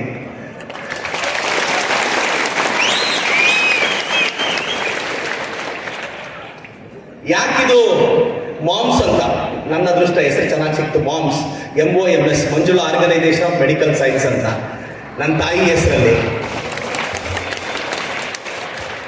ಯಾರೋ ಬಹಳಷ್ಟು ಜನ ಕೇಳ್ತಿರ್ತಾರೆ, ಸರ್ ಈಗ ಕೆಲವು ಸ್ಟೂಡೆಂಟ್ಸ್ IAS ಟಾಪರ್ ಆಗ್ತಿದ್ರೆ ಹೋಗಿ ಸರ್ ಹ್ಯಾಂಡ್ ರೈಟಿಂಗ್ ನೋಡಿ, ಕೈ ಬರ ಸೊಟ್ಟಿಗಿದ್ರೇನು ಹಣೆ ಬರಹ ನೆಟ್ಟಿಗಿದ್ದಾಗ. ಹಣೆ ಬರಹ ನೆಟ್ಟಿಗಿರ್ಬೇಕಷ್ಟೇ, ಕೈ ಬರೋದು ಅಷ್ಟೇ ಮ್ಯಾಟ್ರ್ ಆಗಲ್ಲ. ಚೆನ್ನಾಗಿ ಓದು, ಬರೀ ಹಿಸ್ಟ್ರಿ ಓದ್ಕೊಂಡೆ ಕುತ್ಕೋಬೇಡ, ಹಿಸ್ಟ್ರಿಯಲ್ಲಿ ಸ್ವಲ್ಪ ಜಾಗ ತಗೊಳಕ್ಕೂ ಟ್ರೈ ಮಾಡು. ಕಷ್ಟ ಕಷ್ಟ ಕಷ್ಟ. ತುಂಬಾ ಚೆನ್ನಾಗಿ ಬೆಳೆದಂತ ಹುಡುಗರಿಗೆ ಟಿವಿ ನೋಡುವಾಗ ಕರೆಂಟ್ ಹೋದ್ರೆ ಅದೇ ದೊಡ್ಡ ಕಷ್ಟ, ರಿಮೋಟ್ ಎತ್ತು ಬಿಸಾಕ್ತಾನೆ. ತುಂಬಾ ಚೆನ್ನಾಗಿ ಬೆಳೆದಂತ ಹುಡುಗಿಗೆ ಮುಖದ ಮೇಲೆ ಮೊಳೆ ಬಂದ್ರೆ ಅದೇ ದೊಡ್ಡ ಕಷ್ಟ, ಓದ್ ಮಮ್ಮಿ ಕಾಲೇಜ್ಗೆ ಹೋಗಲ್ಲ ಅಂತಾಳೆ. 90% ಬರೋವಾಗ 60% ಬಂತಂದ್ರೆ ಬೆಳೆದ್ ನಿಂತಿರೋ ಅವ್ರ ಅಪ್ಪನಿಗೆ ಅದೇ ದೊಡ್ಡ ಕಷ್ಟ. ಇನ್ ಟೈಮ್ಗೆ ಬಾಯ್ ಫ್ರೆಂಡ್ ಮೆಸೇಜ್ ಬರಲ್ಲ ಅಂದ್ರೆ ಬೆಳೆದ್ ನಿಂತಿರೋ ಯುವತಿಗೆ ಅದೇ ದೊಡ್ಡ ಕಷ್ಟ. ಇಷ್ಟಪಟ್ಟು ಹುಡುಗಿ ಮತ್ತೊಬ್ಬನ ಜೊತೆ ಸಲಿಗೆಯಿಂದ ಮಾತಾಡಿದ್ರೆ ಬೆಳೆದ್ ನಿಂತಿರೋ ಹುಡುಗರಿಗೆ ಅದೇ ದೊಡ್ಡ ಕಷ್ಟ. ಮಗ ಒಂದ್ ಅರ್ಥ ಮಾಡ್ಕೋ, ತುಂಬಾ ಚೆನ್ನಾಗಿ ಬೆಳೆದಂತ ಹುಡುಗರಿಗೆ ಟಿವಿ ನೋಡುವಾಗ ಕರೆಂಟ್ ಹೋಯ್ತು ಅಂತ ರಿಮೋಟ್ ಎತ್ತು ಬಿಸಾಕ್ತಾರೆ ನೋಡಿ. ಅವ್ರು ಒಂದೇ ಒಂದ್ಸಲ ಕರೆಂಟ್ ಕಂಬ ಹತ್ತಿ ಶಾಕ್ ತಿಂದು ಸತ್ತೋಗಿರೋ ಲೈನ್ ಮ್ಯಾನ್ ಮಗನ ಕಷ್ಟ ತೋರಿಸಿ, ಮಗನೇ ಅವನು ಕಷ್ಟ ನಿಂದಲ್ಲ ಅಂತ ಮುಖದ ಮೇಲೆ ಫ್ಲೋ ಕಂಟಿನ್ಯೂ ಮಾಡ್ಬೋದು. ಮತ್ತೆ ಕಟ್ಟಾದ ಫ್ಲೋ ಹೊರಟೋಗುತ್ತೆ. ಮುಖದ ಮೇಲೆ ಮಡುವೆ ಬಂತು ಅಂತ ಬೇಜಾರು ಬೀಳೋ ಹುಡುಗಿಗೆ ಆಸಿಡ್ ಹಾಕ್ಸ್ಕೊಂಡು ಹಳ್ಳಿಗಳ ಕಡೆ ಆಸಿಡ್ ಹಾಕ್ಸ್ಕೊಂಡು 4 ಗೋಡೆಗಳ ಮಧ್ಯೆ ನರಳ್ತಿರೋ ನತದೃಷ್ಟೇ ಬದುಕು ತೋರಿಸಿ ಅವ್ರದಮ್ಮ ಕಷ್ಟ ನಿಂದಲ್ಲ ಅಂತ. 90% ಬರೋವಾಗ 60% ಬಂದಂತ ಬಾಯ್ ಬಡ್ಕೊಳ್ಳೋ ಅಪ್ಪನಿಗೆ ಮಾನಸಿಕ ಅಸ್ವಸ್ಥ ಹುಡುಗರ ತಂದೆ ಸಾಲ ತೋರಿಸಿ ಸರ್ ಅವ್ರದ್ದು ಸರ್ ಕಷ್ಟ ಅಂತ. ಇನ್ ಟೈಮ್ಗೆ ಬಾಯ್ ಫ್ರೆಂಡ್ ಮೆಸೇಜ್ ಬರಲ್ಲ ಅಂತ ಬೇಜಾರು ಬೀಳೋ ಹುಡುಗಿಗೆ ಅಪ್ಪ ಅಮ್ಮನ ಕಳ್ಕೊಂಡು ತಂಗಳನ್ನ ತಿಂದು ಔಟ್ಡೇಟೆಡ್ ಬುಕ್ಸ್ ಓದಿ ರ್ಯಾಂಕ್ ಬರೋ ಸ್ಲಮ್ ಹುಡುಗಿಯ ಕತೆ ತೋರಿಸಿ ಇಷ್ಟಪಟ್ಟು ಹುಡುಗಿ ಮತ್ತೊಬ್ಬನ ಜೊತೆ ಸಲಿಗೆಯಿಂದ ಮಾತಾಡಿದ್ರು ಅಂತಾನೆ ಡಿಪ್ರೆಸ್ ಆಗೋ ಹುಡುಗರಿಗೆ ಲೈಫಲ್ಲಿ ಎಲ್ಲ ಕಳ್ಕೊಂಡು ವಿಧಾನಸೌಧದಲ್ಲಿ ಕೂತಿರೋ ನನ್ನಂತವನ್ನು ತೋರಿಸ್ಬೇಕು. ನನ್ನ ಮನೆ ಬಿಗ್ ಬಾಸ್ ಹೋಗಿದ ತಕ್ಷಣ ನೆಕ್ಸ್ಟ್ ಡೇ ಎಲ್ಲ ಟಿವಿ ಚಾನಲ್ಸ್ ಅವರು ಕೇಳಬೇಕು ಅಂದ್ರೂ TRP ಇರ್ಬೇಕು. ನನ್ನನ್ನು ಅವ್ರು ಕರೆದಿದ್ದಕ್ಕೆ ಹೋಗಿದ್ದು, ನಾನು ಹೋಗ್ಲಿಲ್ಲ. 4 ತಿಂಗಳಿಂದ ಕನ್ವಿನ್ಸ್ ಮಾಡಿದ್ರು ನನ್ನ. 100 ಡೇಸ್ ಇರ್ಬೇಕು ಬರಲ್ಲ, 15 ಡೇಸ್ ಇರ್ಬೇಕು ಬರಲ್ಲ, ಕಡೆಗೂ 1 ಡೇ ಆದ್ರೂ ಬಂದೋಗಿ ಅಂತ. 1 ಡೇ ಬಂದೋದು, ಹೋದೆ, ಚೆನ್ನಾಗಿ ಬಂತು. ಬಹಳಷ್ಟು ಜನ ಬಿಗ್ ಬಾಸ್ ಇಂದ ಒಂದು ಹೊಸ ಆಡಿಯನ್ಸ್ನು ತಲುಪಕ್ಕಾಯ್ತು. ನಾನು ಬಹಳಷ್ಟು ಜನ ಕೇಳೋದಿಷ್ಟೇ, ಲೈಫಲ್ಲಿ ಎಲ್ಲ ಸಿಗುತ್ತೆ, ತಲೆ ಕೆಡಿಸ್ಕೋಬೇಡಿ, ಓದಬೇಕು ಎಲ್ಲ. ನನಗೆ ನನ್ನ ಫ್ಯಾಮಿಲಿ ದೊಡ್ಡದು, ನಮ್ಮ ಮನೇಲಿ ಎಷ್ಟು ಗೊತ್ತಾ, ನಮ್ಮ ದೊಡ್ಡಪ್ಪ ಚಿಕ್ಕಪ್ಪ ನಾಳೆ ನಿಮ್ಮ ಅಪ್ಪಗೆ ಏನಾದರೂ ಸಮಸ್ಯೆ ಆಗಿ ಒಂದು 4-5 ಲಕ್ಷ ಹಾಸ್ಪಿಟ್ಲ್ ಬಿಲ್ ಆದ್ರೆ ಒಂದು 10 ಜನ ನೆಂಟ್ರಿಗೆ ಫೋನ್ ಹಾಕೋ, ಅಯ್ಯೋ ನೆನ್ನೆ ಕೇಳಬಾರ್ದ ಅಕೌಂಟ್ಗೆ ಹಾಕ್ಬಿಟ್ಟೆ ಅಂತಾರೆ. ಬೆಳಿಗ್ಗೆ ಹೇಳಬಾರ್ದ ಯಾರಿಗೋ ಕೊಟ್ಟು ಬಿಟ್ಟೆ ಅಂತಾರೆ. ಮನಸ್ಫೂರ್ತಿಯಾಗಿ ಯಾರು ಬಂದು ಆಯ್ತಪ್ಪ ನಿಮ್ಮ ಅಪ್ಪ ಅಮ್ಮನ ಚೆನ್ನಾಗಿ ನೋಡ್ಕೊಂಡು ಬಂದು 4-5 ಲಕ್ಷ ಕೊಡು ಅಂತ ಯಾರು ಮನಸ್ಫೂರ್ತಿಯಾಗಿ ಸಪೋರ್ಟ್ ಮಾಡಲ್ಲ. ದುಡ್ಡು ವಿಚಾರ ಬಂದಾಗ ನಿನ್ಗೆ ಯಾರು ನೆಂಟ್ರೇ ಇರಲ್ಲ. Success has many fathers but failure is an orphan. ಈ ಏಜಲ್ಲಿ ಅರ್ಥ ಮಾಡ್ಕೋ. ಯಾವುದೋ ಒಂದು ಫಂಕ್ಷನ್ ಅಲ್ಲೋ ಕಾರ್ಯಕ್ರಮದಲ್ಲೋ ಹೊಟ್ಟೆ ತುಂಬಾ ಊಟ ಮಾಡಿ ಥ್ಯಾಂಕ್ಸ್ ಹೇಳಿ ಒಂದು ಸೆಲ್ಫಿ ತಗೊಂಡು ಗ್ರೂಪ್ ಹಾಕೊಂಡು ಫ್ಯಾಮಿಲಿ ಗೆಟ್ ಟುಗೆದರ್ ಅಂತ ಹಾಕೊಳ್ಳೋದು ಬಿಟ್ರೆ ಅದ್ರ ಆಚೆ ಯಾರ ಕಷ್ಟಕ್ಕೆ ಯಾರು ಆಗಲ್ಲ. ಈ ಏಜಲ್ಲಿ ಅರ್ಥ ಮಾಡ್ಕೋ. ಇದೇ ನಿಮ್ಮ ಅಪ್ಪ ಅಮ್ಮ ನಿನ್ಗೆ ಹೇಳ್ತಾ ಇರೋದು, ಬಟ್ ಅವ್ರು ಕಮ್ಯುನಿಕೇಟ್ ಮಾಡಕ್ ಬರ್ತಿಲ್ಲ ಜೀವನ ಅಂದ್ರೆ ಇದು ಅಂತ. ಅದಕ್ಕೆ ಅವ್ರು ಸಿಂಪಲ್ ಆಗಿ ಹೇಳ್ತಾರೆ, ನಾವ್ ಹೆಂಗೂ ಸಾಧಿಸ್ತೀವಿ ನೀನು ಸಾಧಿಸು ಅಂತ. ಅದ್ರಲ್ಲಿರೋ ಅರ್ಥ ಅದು. ಲೈಫಲ್ಲಿ ತುಂಬಾ ಜನ ಕೇಳ್ತಾರೆ, ಸರ್ ನನಗೆ ಮೋಸ ಮಾಡ್ಬೇಕು ಅಂತ. ನೀನ್ ಮೈ ಮರ್ತ್ರೆ ತನ್ನ ಪಕ್ಕದಲ್ಲಿರೋ ಕಳ್ಳ ಆಗೋದು, ನೀನ್ ಯಾಕೋ ಮೈ ಮರ್ತೆ? ನೀನ್ ಮೋಸ ಹೋದ್ರೆ ತಾನೇ ಇನ್ನೊಬ್ರು ಮೋಸ ಮಾಡೋದು. ಅದಕ್ಕೆ ಒಂದ್ ನೆನ್ಪಿಟ್ಕೋ, 75 ವರ್ಷ ಆದ್ಮೇಲೆ ಲೈಫಲ್ಲಿ ಏನು ನೀನೀಗ ಅನ್ಕೊಂಡಾಗ ತುಂಬಾ ಜನ ಯಂಗ್ಸ್ಟರ್ಸ್ ಇದೀರಾ. ಈ ದೇಶದ ಆಸ್ತಿ ನಮ್ಗಿವತ್ತು ತೀರ್ಥಹಳ್ಳಿ, ನಾವು ಪಠ್ಯ ಪುಸ್ತಕದಲ್ಲಿ ಓದ್ತಾ ಇದ್ರೆ ಕುವೆಂಪು ಅವ್ರ ಬಗ್ಗೆ ಓದ್ತಿದ್ರೆ ಅಂತ ಮಹನೀಯ ಹುಟ್ಟಿರೋ ಜಿಲ್ಲೆ ಇದೆ. ಖಂಡಿತವಾಗಂತ ಮಹನೀಯನಿಗೆ ಒಂದು ಜೋರು ಚಪ್ಪಾಳೆ. ಕರ್ನಾಟಕಕ್ಕೆ ನಮ್ ಚಿಕ್ಕ ವಯಸ್ಸಲ್ಲೇ ನಮ್ಗೆ ಎಷ್ಟೋ ಜಿಲ್ಲೆಗಳ ಹೆಸರು ಕಲಿಯಕ್ಕೆ ಲೇಟ್ ಆಗಿದ್ರು. ಶಿವಮೊಗ್ಗ ಅನ್ನೋ ಜಿಲ್ಲೆ, ತೀರ್ಥಹಳ್ಳಿ ತಾಲೂಕು, ಹಿಂಗೆಲ್ಲ ಅವರು ಓದ್ತಾ ಇದ್ರೆ ನಮ್ಗೆ ಈಗಲೂ ಅದು ಹಚ್ಚೊಡ್ದೋಗಿದೆ. ಅಂತ ಒಬ್ಬ ವ್ಯಕ್ತಿ ಈ ಜಿಲ್ಲೆ ಹೆಸರನ್ನ ರಾಲಾಕ್ಸಿದ್ರು. ಅಂತ ಮಹನೀಯ ಓಡಾಡಿರೋ ಲ್ಯಾಂಡಲ್ಲಿ ನಾವೆಲ್ಲರೂ ಇದ್ದೀವಿ. ಚೆನ್ನಾಗಿ ಓದಿ. ಮತ್ತೆ ಇನ್ನೂ ಕೆಲವರು ಸ್ಟೂಡೆಂಟ್ಸ್ ಕೇಳ್ತಾ ಇರ್ತಾರೆ, ಬೋರ್ ಆಗ್ತಿದ್ಯಾ, ಮಾತಾಡಲ್ಲ? ಹಾ, ಮಾತು ಜೀವನ ಕಟ್ಕೊಟ್ಟಿದೆ. ನಾನು ಫಸ್ಟ್ ಹೋಗಿದ ತಕ್ಷಣನೇ ಅಸೆಂಬ್ಲಿಯಲ್ಲಿ ರೈಸ್ ಮಾಡಿದ ಕ್ವಶನ್, ಈಗ ನಾನು ಮಾನ್ಯ ಮುಖ್ಯಮಂತ್ರಿಗಳಿಗೆ ಸಲ್ಲಿಸಿದ ರಿಕ್ವೆಸ್ಟ್, ಅಪ್ಪ ಅಮ್ಮ ಇಲ್ದಿರೋ ಮಕ್ಕಳು ಯಾರೆಲ್ಲ MBBS ಸೀಟು, ಇಂಜಿನಿಯರಿಂಗ್ ಸೀಟ್ ತಗೊಂತಾರೋ ಅವರ ಶಿಕ್ಷಣನ ಕಂಪ್ಲೀಟ್ ಸರ್ಕಾರನೇ ಭರಿಸಬೇಕು ಅಂತ ಮಾನ್ಯ ಮುಖ್ಯಮಂತ್ರಿಗಳಿಗೆ ಈಗಾಗಲೇ ಮನವಿ ಸಲ್ಲಿಸಿದ್ದೀನಿ ನಾನು. ಯಾಕೆಂದ್ರೆ ಅಪ್ಪ ಅಮ್ಮ ಇಲ್ದಿರೋ ಹುಡುಗರು ಲೈಫ್ ಬಹಳ ಕಷ್ಟ. ಲೈಫಲ್ಲಿ ಸ್ವಲ್ಪ ಯಾಮಾದ್ರೆ ಎಲ್ಲೋ ಫ್ಯಾಕ್ಟ್ರಿಗಳಲ್ಲಿ ಕೆಲಸ ಮಾಡಿಕೊಂಡು, ಹಳ್ಳಿಗಳಲ್ಲಿ ತೋಟಕ್ಕೆ ನೀರು ಕಟ್ಕೊಂಡು, ಇಲ್ಲ ಡ್ರೈವರ್ಗಳಾಗಿ ಕಳೆದೋಗ್ಬೇಕಾಗುತ್ತೆ. ಆದ್ರೆ ತುಂಬಾ ಧೈರ್ಯ ಇರಲ್ಲ. ಎಲ್ಲರೂ ಪ್ರದೀಪ್ ಈಶ್ವರ್ ತರ ಗಟ್ಟಿಯಾಗಿರ್ಬೇಕಲ್ಲ, ಚಪ್ಪಾಳೆ ಹೊಡಿಬೇಕಲ್ಲ.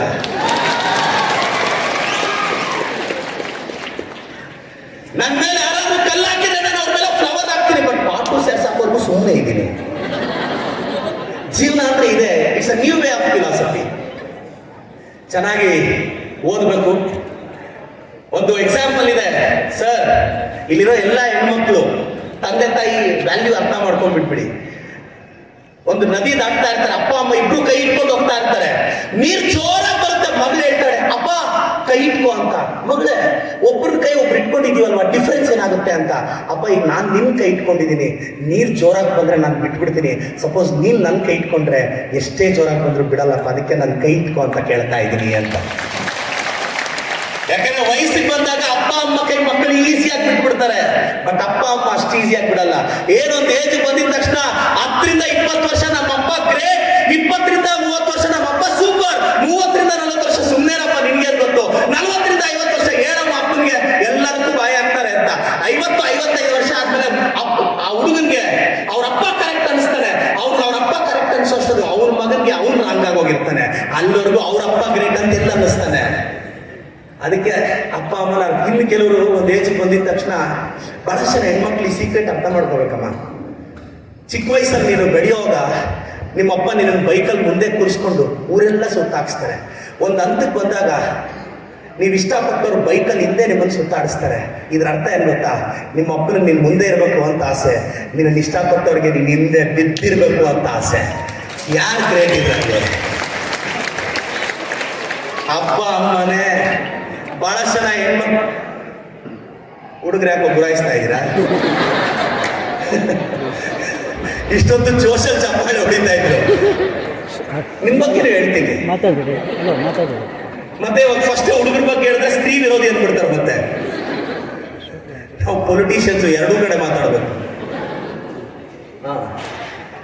ಬಹಳ ಜನ, ತುಂಬಾ ಜನ ಲೈಫಲ್ಲಿ ಏನೋ ಅಚೀವ್ ಮಾಡಬೇಕು, ಪ್ರೂವ್ ಮಾಡ್ಕೋಬೇಕು ಅಂತ ಅನ್ಕೊಂಡಿರೋರಿಗೆ ಒಂದು ಸತ್ಯ ನಾನು ಹೇಳಕ್ಕೆ ಇಷ್ಟಪಡ್ತೀನಿ. ಕಾಡಲ್ಲಿ lion is not the tallest animal of the forest, giraffe is the tallest animal of the forest, but still lion is the king of the forest. Lion is not the heaviest animal of the forest, elephant is the heaviest animal of the forest, but still lion is the king of the forest. Lion is not the ಕ್ಲೆವರೆಸ್ಟ್ animal of the forest, but fox is the ಕ್ಲೆವರೆಸ್ಟ್ animal. ಅರೆ lion tallest ಅಲ್ಲ, heaviest ಅಲ್ಲ, ಕ್ಲೆವರೆಸ್ಟ್ ಅಲ್ಲ. ಯಾಕೆ lion ಒಂದು powerful animal of the forest ಆಯ್ತು ಅಂದ್ರೆ, ಯಾವ್ದಾದ್ರು animal ಬಂದ್ರೆ ಅದಕ್ಕೆ ಮುಂದೆ ಗೊತ್ತಿರೋದು ಲಂಚ್, ಡಿನ್ನರ್ ಅಷ್ಟೇ. ಅದನ್ನ ಅಟ್ಯಾಕ್ ಮಾಡಕ್ ಹೋದ್ರೆ ಏನಾದ್ರೂ ಆಗುತ್ತೇನೋ? ನಿಮ್ಗೊಂದು ಗೊತ್ತಿರ್ಬೇಕು, ಗೌರ್ಮೆಂಟ್ ಆಫ್ ಇಂಡಿಯಾ ಒಂದು ಆಕ್ಟ್ ತಂದು ಸರ್ಕಸ್ ಅಲ್ಲಿರೋ ಸಿಂಹಗಳನ್ನೆಲ್ಲ ಕಾಡಿಗೆ ಬಿಟ್ಬಿಡಿ ಅಂತ ಹಾಕಿದ್ರು. ಒಂದ್ಸಲ ಸರ್ಕಸ್ ಅಲ್ಲಿರೋ ಸಿಂಹ ಕಾಡಿಗೆ ಬಿಟ್ಟು ಬಂದ್ರೆ 5 ದಿನ ಆದ್ಮೇಲೆ ಡೆಲ್ಲಿ ಎಡಿಷನ್ ಅಲ್ಲಿ ಹೆಡ್ಲೈನ್ಸ್ ಅಲ್ಲಿ ಒಂದು ಸ್ಟೋರಿ ಬಂತು. ಕಾಡಲ್ಲಿರೋ ನಾಯಿಗಳೆಲ್ಲ ಸೇರ್ಕೊಂಡು ಆ ಪವರ್ಫುಲ್ ಅನಿಮಲ್ ಸಿಂಹನ ಸಾಯಿಸ್ಬಿಟ್ವು ಅಂತ. ಗೌರ್ಮೆಂಟ್ ಆಫ್ ಇಂಡಿಯಾ ಒಂದು ರಿಸರ್ಚ್ ಟೀಮ್ ಮಾಡಿ ಕಳಿಸ್ತು ಏನಾಯ್ತು ಅಂತ. ಯಾಕಂದ್ರೆ ಅದು ಸರ್ಕಸ್ ಅಲ್ಲಿ ಇದ್ದಾಗ ಅದು ಗೊತ್ತಿರಲಿಲ್ಲ ಲಯನ್ಗೆ. ಯಾರಾದ್ರೂ ಬಂದ್ರೆ ಅಟ್ಯಾಕ್ ಮಾಡಬೇಕು, ಅಗ್ರೆಸಿವ್ ಮರ್ತೋಗಿತ್ತು. ಅದು ಒಂದ್ಸಲ ಕಾಡಿಗೆ ಬಿಟ್ಟಿದ ತಕ್ಷಣ ನಾಯಿಗಳು ಇಟ್ಕೊಂಡು ಸಾಯಿಸ್ಬಿಡ್ತು ಅದನ್ನ. ನಾನು ಹೇಳೋದಿಷ್ಟೇ, ನಿಮ್ ಕೆಪಾಸಿಟಿ ನಿಮಗೆ ಗೊತ್ತಿರಲ್ಲ, ನಿಮ್ ಕೆಪಾಸಿಟಿ ನಿಮಗೆ ಗೊತ್ತಿರಲ್ಲ. ಮನುಷ್ಯ ಪಕ್ಷಿ ತರ ಆರೋದ್ ಕಲ್ತ, ನೀರ್ ತರ ಈಜೋದ್ ಕಲ್ತ, ಮನುಷ್ಯ ತರ ನಮ್ಗೆ ಇನ್ನೂ ಬದುಕಕ್ಕೆ ಕಲಿತಾ ಇಲ್ಲ. ಲೈಫಲ್ಲಿ ಚಿಕ್ಕ ಪುಟ್ಟ ವಿಚಾರಕ್ಕೆಲ್ಲ ಅಲ್ಲಿ ಮಾರ್ಕ್ಸ್ ಕಡಿಮೆ ಆಯ್ತು, ಎಕ್ಸಾಮ್ ಅಲ್ಲಿ ಫೇಲ್ ಆದೆ, ಇವೆಲ್ಲ ತಲೆ ಕೆಡಿಸ್ಕೊಳಕ್ ಹೋಗ್ಬೇಡಿ. ಮಾರ್ಕ್ಸ್ ಕಡಿಮೆ ಆದ್ರೂ ಧೈರ್ಯವಾಗಿರಿ, ಅಪ್ಪಿ ತಪ್ಪಿ ಕೂಡ ಸತ್ತೋಗ್ಬೇಡಿ. ಇನ್ನು ಕೆಲವ್ರು ಹೆಂಗೆ ಈ ಸೂಸೈಡ್ ಅಟೆಂಪ್ಟ್ ಮಾಡ್ತಾರೆ, ಈ ಪಿಕ್ಚರ್ ನೋಡಿ ಇನ್ಸ್ಪೈರ್ ಆಗ್ಬಿಟ್ಟಿರ್ತಾರೆ. ಏನಾದ್ರು ಮಾತಾಡಿದ್ರೆ ನಾನು ಸತ್ತೋಗ್ತೀನಿ. ಏನಾಗುತ್ತೆ ಸತ್ತೋದ್ರೆ? ಓ ಅಂತ ಅಳ್ತಾರೆ. 4 ಗಂಟೆಗೆ ಮಣ್ಣಾಗಿದ ತಕ್ಷಣ ಬಿಸಿ ಚಿತ್ರಾನ್ನ, ಕಾಫಿ ರೆಡಿನಾ? ರೆಡಿ. ಇನ್ನ ಇಲ್ಲಿ ಚಟ್ಟನೆ ಕಟ್ಟಿರಲ್ಲ, ಆಗ್ಲೇ ಒಲೆ ಹಾಕಿರ್ತಾರೆ ಬಂದವ್ರಿಗೆಲ್ಲ ಟಿಫನ್ ಹಾಕೋಣ ಅಂತ. ಓ ಅಂತ ಅಳ್ತಾರೆ. ಸೆಕೆಂಡ್ ಎಲ್ಲಡಕ್ಕಾಗುತ್ತೆ ಅದೇ ಇಂಟೆನ್ಸಿಟಿಯಲ್ಲಿ. 3ನೇ ದಿನ ಮತ್ತೆ ಹೇಳ್ತಾರೆ. ನಿನಗಿಷ್ಟ ಅಂತ ಸ್ವೀಟು 2 kg ತಗೊಂತಾರೆ. ಕಾಗೆ ವೇಸ್ಟ್ ಮಾಡುತ್ತೆ ಅಂತ 1 ಪೀಸ್ ಹಾಕಿ ಮಿಕ್ಕಿದ್ದು ಡಬ್ಬಗಳಲ್ಲಿ ಹಾಕೊಂಡು ತಿಂತಾರೆ. 4ನೇ ದಿನ ನಿನ್ನ ಫೋಟೋಗೆ ಹೂನಾರ ಹಾಕ್ತಾರೆ. ಡೈಲಿ ಯಾವನಪ್ಪ 50 ರೂಪಾಯಿ ಬಂಡವಾಳ ಹಾಕೋದು ಅಂತ ಶೆಟ್ರಂಗಡಿಯಲ್ಲಿ ಹೋಗಿ ಪ್ಲಾಸ್ಟಿಕ್ ಕಾರ್ ಅಂತ ಹಾಕಿ ಬಿಸಾಕ್ತಾರೆ. ಕರೆಕ್ಟಾಗಿ ಡೈಲಿ ಒಂದು 20-30 ರೂಪಾಯಿ ಹಾಕಿ ಹೂವು ಕೂಡ ಒಂದು 2 ತಿಂಗಳು ನಿನ್ನ ಫೋಟೋಗೆ ಹಾಕಕ್ಕೆ ಇಷ್ಟಪಡಲ್ಲ. ಮತ್ತೆ ಇನ್ನೊಂದು ಏನು ಗೊತ್ತಾ ಸರ್, ಜಾಸ್ತಿ ಎಮೋಷನಲ್ ಆಗ್ಬೇಡಿ ಸರ್ ಮಕ್ಕಳ ವಿಚಾರದಲ್ಲಿ. ನಾನು ನಿಮ್ಮ ಮಗನಾಗಿ ಹೇಳ್ತಾ ಇದ್ದೀನಿ, ಮೈಂಡ್ ಸೆಟ್ ಹೆಂಗಾಗೋಗಿದೆ ಜನರೇಷನ್ ಅಂದ್ರೆ 75-80 ವರ್ಷ 85 ವರ್ಷ ಅಪ್ಪ ಮಕ್ಕಳನ್ನ ಕಷ್ಟಪಟ್ಟು ಓದಿಸಿ ಒಂದಷ್ಟು ಜನ USA ಅಲ್ಲಿ UK ಅಲ್ಲಿ ಎಲ್ಲ ಓದಿಸಿ ಅವ್ರ ಜೀವನ ದಾರಿ ಎಡ್ಬಿಟ್ಟು ಬೈ ಮಿಸ್ಟೇಕ್ ಅವ್ರಿಗೆ ಏನು ಹೆಚ್ಚು ಕಡಿಮೆ ಹಾಸ್ಪಿಟಲ್ ಸತ್ತೋದ್ರೆ ಮಕ್ಕಳೆಲ್ಲ ಬಂದು ಕೇಳ್ತಾರೆ ಬಾಡಿ ಎಷ್ಟೊತ್ತಿಗೆ ಬರುತ್ತೆ ಅಂತ. 80 years 90 years ಡ್ಯಾಡಿ ಅಷ್ಟು ಬೇಗ ಬಾಡಿ ಆಗ್ಬಿಟ್ರ ಮಗನೇ? ಇದೇ ನಿಜ. ಡ್ಯಾಡಿನ ಎಷ್ಟೊತ್ತಿಗೆ ತರ್ತೀರಾ, ಅಪ್ಪ ಎಷ್ಟೊತ್ತಿಗೆ ಬರ್ತಾರೆ? ಸಾವಿನ ಮನೆಯಲ್ಲಿ 1 ನಿಮಿಷನೂ ಆ ಎಮೋಷನ್ ಕೆಲಸ ಮಾಡಲ್ಲ. ಪಾಪ ಆ ಮನುಷ್ಯ ಕುಟುಂಬಕ್ಕೋಸ್ಕರ ಜೀವನನೇ ದಾರ ಹಿಡಿದಿರ್ತಾರೆ. ಇದು ಅಪ್ಪ ವಿಚಾರದಲ್ಲಿ ಆಗುತ್ತೆ, ನಾಳೆ ನಮ್ಮ ವಿಚಾರದಲ್ಲೂ ಆಗುತ್ತೆ. ಸೊಸೈಟಿ ತುಂಬಾ ಸೆಲ್ಫಿಶ್ ಆಗೋಗ್ತಾ ಇದೆ, ಜನರೇಷನ್ ಆಗೋಗ್ತಾ ಇದೆ. ಏನ್ ಮಾಡಂಗಿಲ್ಲ. ಲೈಫಿಗೆ ಇದೇ ರಿಯಾಲಿಟಿ. ಇದನ್ನ ಅಪ್ಪ ಅಮ್ಮನೂ ಅರ್ಥ ಮಾಡ್ಕೋಬೇಕು, ಮಕ್ಕಳು ಅರ್ಥ ಮಾಡ್ಕೋಬೇಕು. ನಾನು ಹೇಳಿದ್ದೇನೆ ಗೊತ್ತಾ, ಒಂದು ಏಜಲ್ಲಿ ಇರೋರ್ಗೂ ನಿಮ್ಗೆ ಗೊತ್ತಾಗಲ್ಲ. ಯಾಕಂದ್ರೆ ದೂರದಲ್ಲಿದ್ದಾಗ ಎಲ್ಲ ಚಂದ ಅನ್ಸುತ್ತೆ. ಒಂದ್ಸಲ ಅಪ್ಪ ಅಮ್ಮನ್ ಬಿಟ್ಟು ಸ್ವಲ್ಪ ದೂರ ಆಗಿದ ತಕ್ಷಣ 4 ದಿನ ಅಪ್ಪ ಅಮ್ಮನ್ ಬಿಟ್ಟು ಹಾಸ್ಟೆಲ್ ಇರಕ್ಕೆ ಎಷ್ಟೋ ಜನ ಕೈಯಲ್ಲಿ ಆಗಲ್ವೇ? ನಾಳೆ ಯಾರ್ದೋ ಬ್ಲೈಂಡ್ ಆಗಿ ನಂಬಿ ಅಪ್ಪ ಅಮ್ಮನ ಎದುರಾಕೊಂಡು ಹೋದ್ರೆ ಕೊನೆ ಉಸಿರಿನವರೆಗೂ ಅವ್ರು ಬಿಟ್ಟಿರಕ್ಕಾಗುತ್ತಾ ನಿಮ್ಮ ಕೈಯಲ್ಲಿ? 1-10 ಸಲ ಯೋಚನೆ ಮಾಡಬೇಕು. It's not so easy. ನಾನು ಫಿಲಾಸಫಿ ಮಾತಾಡ್ತಿಲ್ಲ, ಲೈಫ್ ಮಾತಾಡ್ತಿದ್ದೀನಿ. ಜೀವನದ ಬಗ್ಗೆ ಹೇಳ್ತಿದ್ದೀನಿ. ಅಪ್ಪ ಅಮ್ಮ ಕೈಯಲ್ಲಿ ಹೇಳಕ್ಕಾಗ್ತಾ ಇರೋದು ನಾನು ಹೇಳ್ತಾ ಇದ್ದೀನಿ. ಒಂದು ಗಟ್ಟಿ ತೀರ್ಮಾನ. ಹುಡುಗರು ಅಷ್ಟೇ, ಒಂದು 5-6 ವರ್ಷ ಚೆನ್ನಾಗಿ ದುಡಿರೋ, ದೇವ್ರ ನಾಳೆಗೂ ಯಾರು ಆಗಲ್ಲ. ಒಂದು ಕೆಲ್ಸಕ್ಕೆ ಹೋಗಿ 4 ಕಾಸು ಎತ್ತಿಟ್ಕೊಳ್ಳಿ, ಇಲ್ಲಾಂದ್ರೆ ಲೈಫ್ ಲಾಂಗ್ ಅದೇ ಮಂತ್ ಎಂಡ್ ಅಲ್ಲಿ EMI ಟೆನ್ಷನ್, ಸಂಜೆ ಸಿಗಾಕೊಳ್ಳೋ ಟ್ರಾಫಿಕ್ ಜಾಮು, ಬಾಸ್ ಹತ್ರ ಬೈಸ್ಕೋ. ಲೈಫಲ್ಲಿ 45-50 ಆದ್ರೂ ಒಂದು ಸೈಟ್ ತೆಗೆಯಕ್ಕಾಗಲ್ಲ. 60ಗೆ ಯಾವಾಗಲೂ ಒಂದು ಚಿಕ್ಕದೊಂದು ಮನೆ ಗೃಹಪ್ರವೇಶ ಮಾಡಬೇಕು. ಈ ಜೀವನ ನಡೆದೋಗುತ್ತೆ. ಏನಾದ್ರೂ ಮಾಡಿ ಬ್ರದರ್, ಧೈರ್ಯವಾಗಿರಿ, ತಲೆಗೆಡಿಸ್ಕೋಬೇಡಿ. ಕ್ರಿಟಿಸಿಸಮ್ನ ಅಕ್ಸೆಪ್ಟ್ ಮಾಡಿ. ಎಲ್ಲ ತಡ್ಕೊಳ್ಳೋ ಶಕ್ತಿ ಇದೆ ಈ ಸಮಾಜದಲ್ಲಿರೋ. ಇಲ್ಲ ನನಗೆ ನೆಮ್ಮದಿ ಬೇಕು, ಪೀಸ್ ಆಫ್ ಮೈಂಡ್ ಬೇಕು ಅಂದ್ರೆ ಹೋಗೆಲ್ಲ ಕಾಡಲ್ಲಾದ್ರೂ ಮನೆ ಮಾಡ್ಕೊಂಡು ಇದ್ಬಿಡು. ಈ ಸಮಾಜ ಹಿಂಗೆ ಇರುತ್ತೆ. ನಿನ್ನ ಯಾರು ಇಷ್ಟನೂ ಮಾಡಲ್ಲ, ನಿನ್ನ ಯಾರು ವಿಮರ್ಶೆನೂ ಮಾಡಲ್ಲ. ಬಟ್ ನಿನ್ನ ಅಸಂಪ್ಷನ್ ಅಲ್ಲ. ಈಗ ನೀವು ಥಿಂಕ್ ಮಾಡಿ, ನೀವು ಎಷ್ಟು ಜನ ತಲೆ ಮೇಲೆ ಕೂರಿಸ್ಕೊಂಡಿದ್ದೀರಾ? ಯಾರಾದ್ರೂ ನಿಮ್ಗೆ ಇಷ್ಟ ಆದ್ರೆ ಅವ್ರು ವಿಶ್ ಮಾಡ್ತೀರಾ, ಅವ್ರು ಥ್ಯಾಂಕ್ಸ್ ಮಾಡ್ತೀರಾ. ಯಾರಾದ್ರೂ ನಿಮ್ಮ ಮನೆ ಬೇಜಾರಾದ್ರೆ ಅವ್ರನ್ನ ಮೂಗು ಹೊಡೆದಂಗೆ ಬೈಕೊಂಡ್ಬಿಡ್ತೀರಾ, ಇಲ್ಲ ಅವ್ರ ಬಗ್ಗೆ 4 ಕೆಟ್ಟದ್ದು ಮಾತಾಡ್ತೀರಾ. ಆದ್ರೆ ಆಚೆ ನೀವು ಅವ್ರ ಬಗ್ಗೆನೇ ಯೋಚನೆ ಮಾಡಲ್ವೇ? ಹಂಗೆ ಬೇರೆಯವರು ನಿಮ್ಮ ಬಗ್ಗೆನೂ ಯೋಚನೆ ಮಾಡ್ಕೊಂಡು ಕುತ್ಕೊಳ್ಳಲ್ಲ. ನೀವು ಮಾತ್ರ ಅವ್ರಿಂಗ್ ಅನ್ಕೊಂಡ್ರು, ಇವ್ರಿಂಗ್ ಅನ್ಕೊಂಡ್ರು ಅಂತ ತಲೆಗೆಡ್ಸ್ಕೊಂಡು ಕುತ್ಕೊಂತೀರಾ. ಆಡ್ಕೊಂಡು ಅವ್ರ ಮುಂದೆ ಆಡಿ ಕಾರಲ್ಲಿ ಓಡಾಡಬೇಕು ಬ್ರದರ್. ಬೈಕೊಂಡವ್ರ ಮುಂದೆ BMW ಅಲ್ಲಿ ಓಡಾಡಬೇಕು ಬ್ರದರ್. ಮತ್ತೆ ನಾನು ಈ ಕಾರು ಬಂಗ್ಲೆ ಶ್ರೀಮಂತಿಕೆ ಸಂಕೇತ ಅಂತಾನು ಮಾತಾಡ್ತಿಲ್ಲ. ಬಡವ್ರಿಗಾದ್ರೂ ಶ್ರೀಮಂತರಾಗ್ಬೇಕು ಅನ್ನೋ ಆಸೆ ಇರುತ್ತೆ. ಶ್ರೀಮಂತರಿಗೆ IT ಭಯ ಬಿಟ್ರೆ ಇನ್ನೇನಿರುತ್ತೆ ಬ್ರದರ್? ನಮಗಾದ್ರೂ ಶ್ರೀಮಂತರಾಗ್ಬೇಕು ಅಂತ ಆಸೆ. ಮತ್ತೆ ತುಂಬಾ ಜನ ಬಡವರು ಫೀಲ್ ಆಗ್ಬೇಡಿ. ನೀವು ಬಡವ್ರ ಮನೇಲಿ ನೋಡಿದ್ದೀರಾ, ಊಟ ಮಾಡಕ್ ಹೋಗಿ ತುಂಬಾ ಬಡವ್ರ ಮನೆಯಲ್ಲಿ ಅನ್ನ ಸಾರು ಮಾತ್ರ ಇಡ್ತಾರೆ. ಶ್ರೀಮಂತರ ಮನೆಯಲ್ಲಿ ಹೋಗಿ 8-10 ವೆರೈಟಿ ಹಾಕ್ತಾರೆ. ಯಾಕಂದ್ರೆ ನಾವು ಮಾಡಿರೋ ಅನ್ನ ಸಾರು ನೆಟ್ಟಿಗೆಲ್ಲ ಸಬ್ಸಬ್ಗಿದೆ, ಅದಾದ್ರೂ ಹಾಕೊಂಡು ತಿನ್ನು ಅಂತ. ಬಡವ್ರ ಮನೆಯಲ್ಲಾದ್ರೆ ಅನ್ನ ಸಾರೇ ಚೆನ್ನಾಗಿರುತ್ತೆ. ಆ ಬಡತನದಲ್ಲಿ ಒಂಥರ ಫ್ಲೇವರ್ ಇದೆ, ಶ್ರೀಮಂತಿಕೆಯಲ್ಲಿ ಒಂಥರ ಫ್ಲೇವರ್ ಇದೆ. ಬದುಕು ಚಟಕ ಬಂಡಿ ವಿಧಿ ಅದರ ಸಾಹೇಬ ಮದುವೆಗೋ ಮಸಣಕ್ಕೋ ಮಂಕುತಿಮ್ಮ. BVG ಅವರು 10th ಸ್ಟ್ಯಾಂಡರ್ಡ್ ಹೋಗ್ಲಿಲ್ಲ, ಡಿಗ್ರಿ ಲೆಸನ್ ಆಗ್ಬಿಟ್ರು. ವಿಲ್ ಪವರ್ ಇಂದ ತಾನೆ 65 ಇಯರ್ಸ್ ಅಲ್ಲಿ ಬಿಸ್ನೆಸ್ ಸ್ಟಾರ್ಟ್ ಮಾಡಿ KFC ಔಟ್ಲೆಟ್ ಸ್ಟಾರ್ಟ್ ಮಾಡಿದ್ರು. KFC owner started is business at the age of 65. Bill Gates ಒಂದ್ಸಲ ಹೇಳ್ತಾನೆ, ಸಾರ್ ಹೈಸ್ಕೂಲ್ ಅಲ್ಲಿ ಇದ್ದಾಗ ಒಂದು ಸಬ್ಜೆಕ್ಟ್ ಅಲ್ಲಿ ಫೇಲ್ ಆಗ್ತಿದ್ದೆ, ನನ್ನ ಫ್ರೆಂಡ್ ಎಲ್ಲದರಲ್ಲೂ ಪಾಸ್ ಆಗ್ತಿದ್ದ, ನನ್ನ ಫ್ರೆಂಡ್ ಮೈಕ್ರೋಸಾಫ್ಟ್ ಅನ್ನೋ ಕಂಪನಿಯಲ್ಲಿ ಇಂಜಿನಿಯರ್, ಅದರಲ್ಲಿ ಫೇಲ್ ಆಗ್ತಿದ್ದ, ನನ್ನ ಕಂಪನಿಗೆ ಒಂದು ಓನರ್ ಅಂತ. ರವಿಕೀಶ್ವರ್ ಅಂತ ಪರಿಶ್ರಮ ನೀಟ ಅಕಾಡೆಮಿ ಮುಖ್ಯಸ್ಥ, ಚಿಕ್ಕಬಳ್ಳಾಪುರದ ಶಾಸಕ, 14 ಪುಸ್ತಕದ ಲೇಖಕ, ಬದುಕೋದಕ್ಕೋಸ್ಕರ ಬಯಾಲಜಿ ಪಾಠ ಮಾಡ್ತಿದ್ದೀನಿ. ಸಾವಿರಾರು ಜನ ಡಾಕ್ಟರ್ಸ್ನ ತಯಾರು ಮಾಡಿದ್ದೀನಿ. ಇದೇ ಶಿವಮೊಗ್ಗ ಸಿಮ್ಸಲ್ಲಿ ಮತ್ತು ಸುಬ್ಬಯ್ಯಲ್ಲಿ 40ಕ್ಕೂ ಹೆಚ್ಚು ಜನ ಸ್ಟೂಡೆಂಟ್ಸು MBBS ಓದ್ತಾ ಇದ್ದಾರೆ ನಮ್ಮ ಅಕಾಡೆಮಿಯವರು.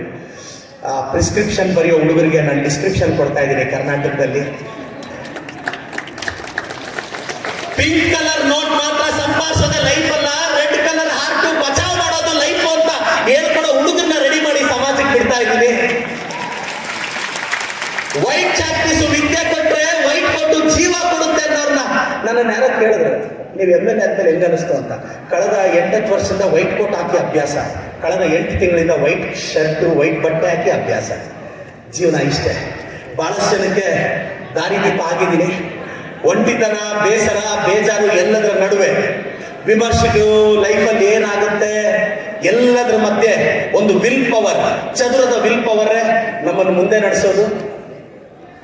ಅಪ್ಪ ಅಮ್ಮನ ರೆಸ್ಪೆಕ್ಟ್ ಮಾಡಿ, ಒಂದು 5-6 ವರ್ಷ ಚೆನ್ನಾಗಿ ಓದಿ. ನಿಮ್ಮ ಅಪ್ಪ ಅಮ್ಮನ ಸಾಧ್ಯ ಆದರೆ ತುಂಬ ಕಡಿಮೆ ಹರ್ಟ್ ಮಾಡಿ.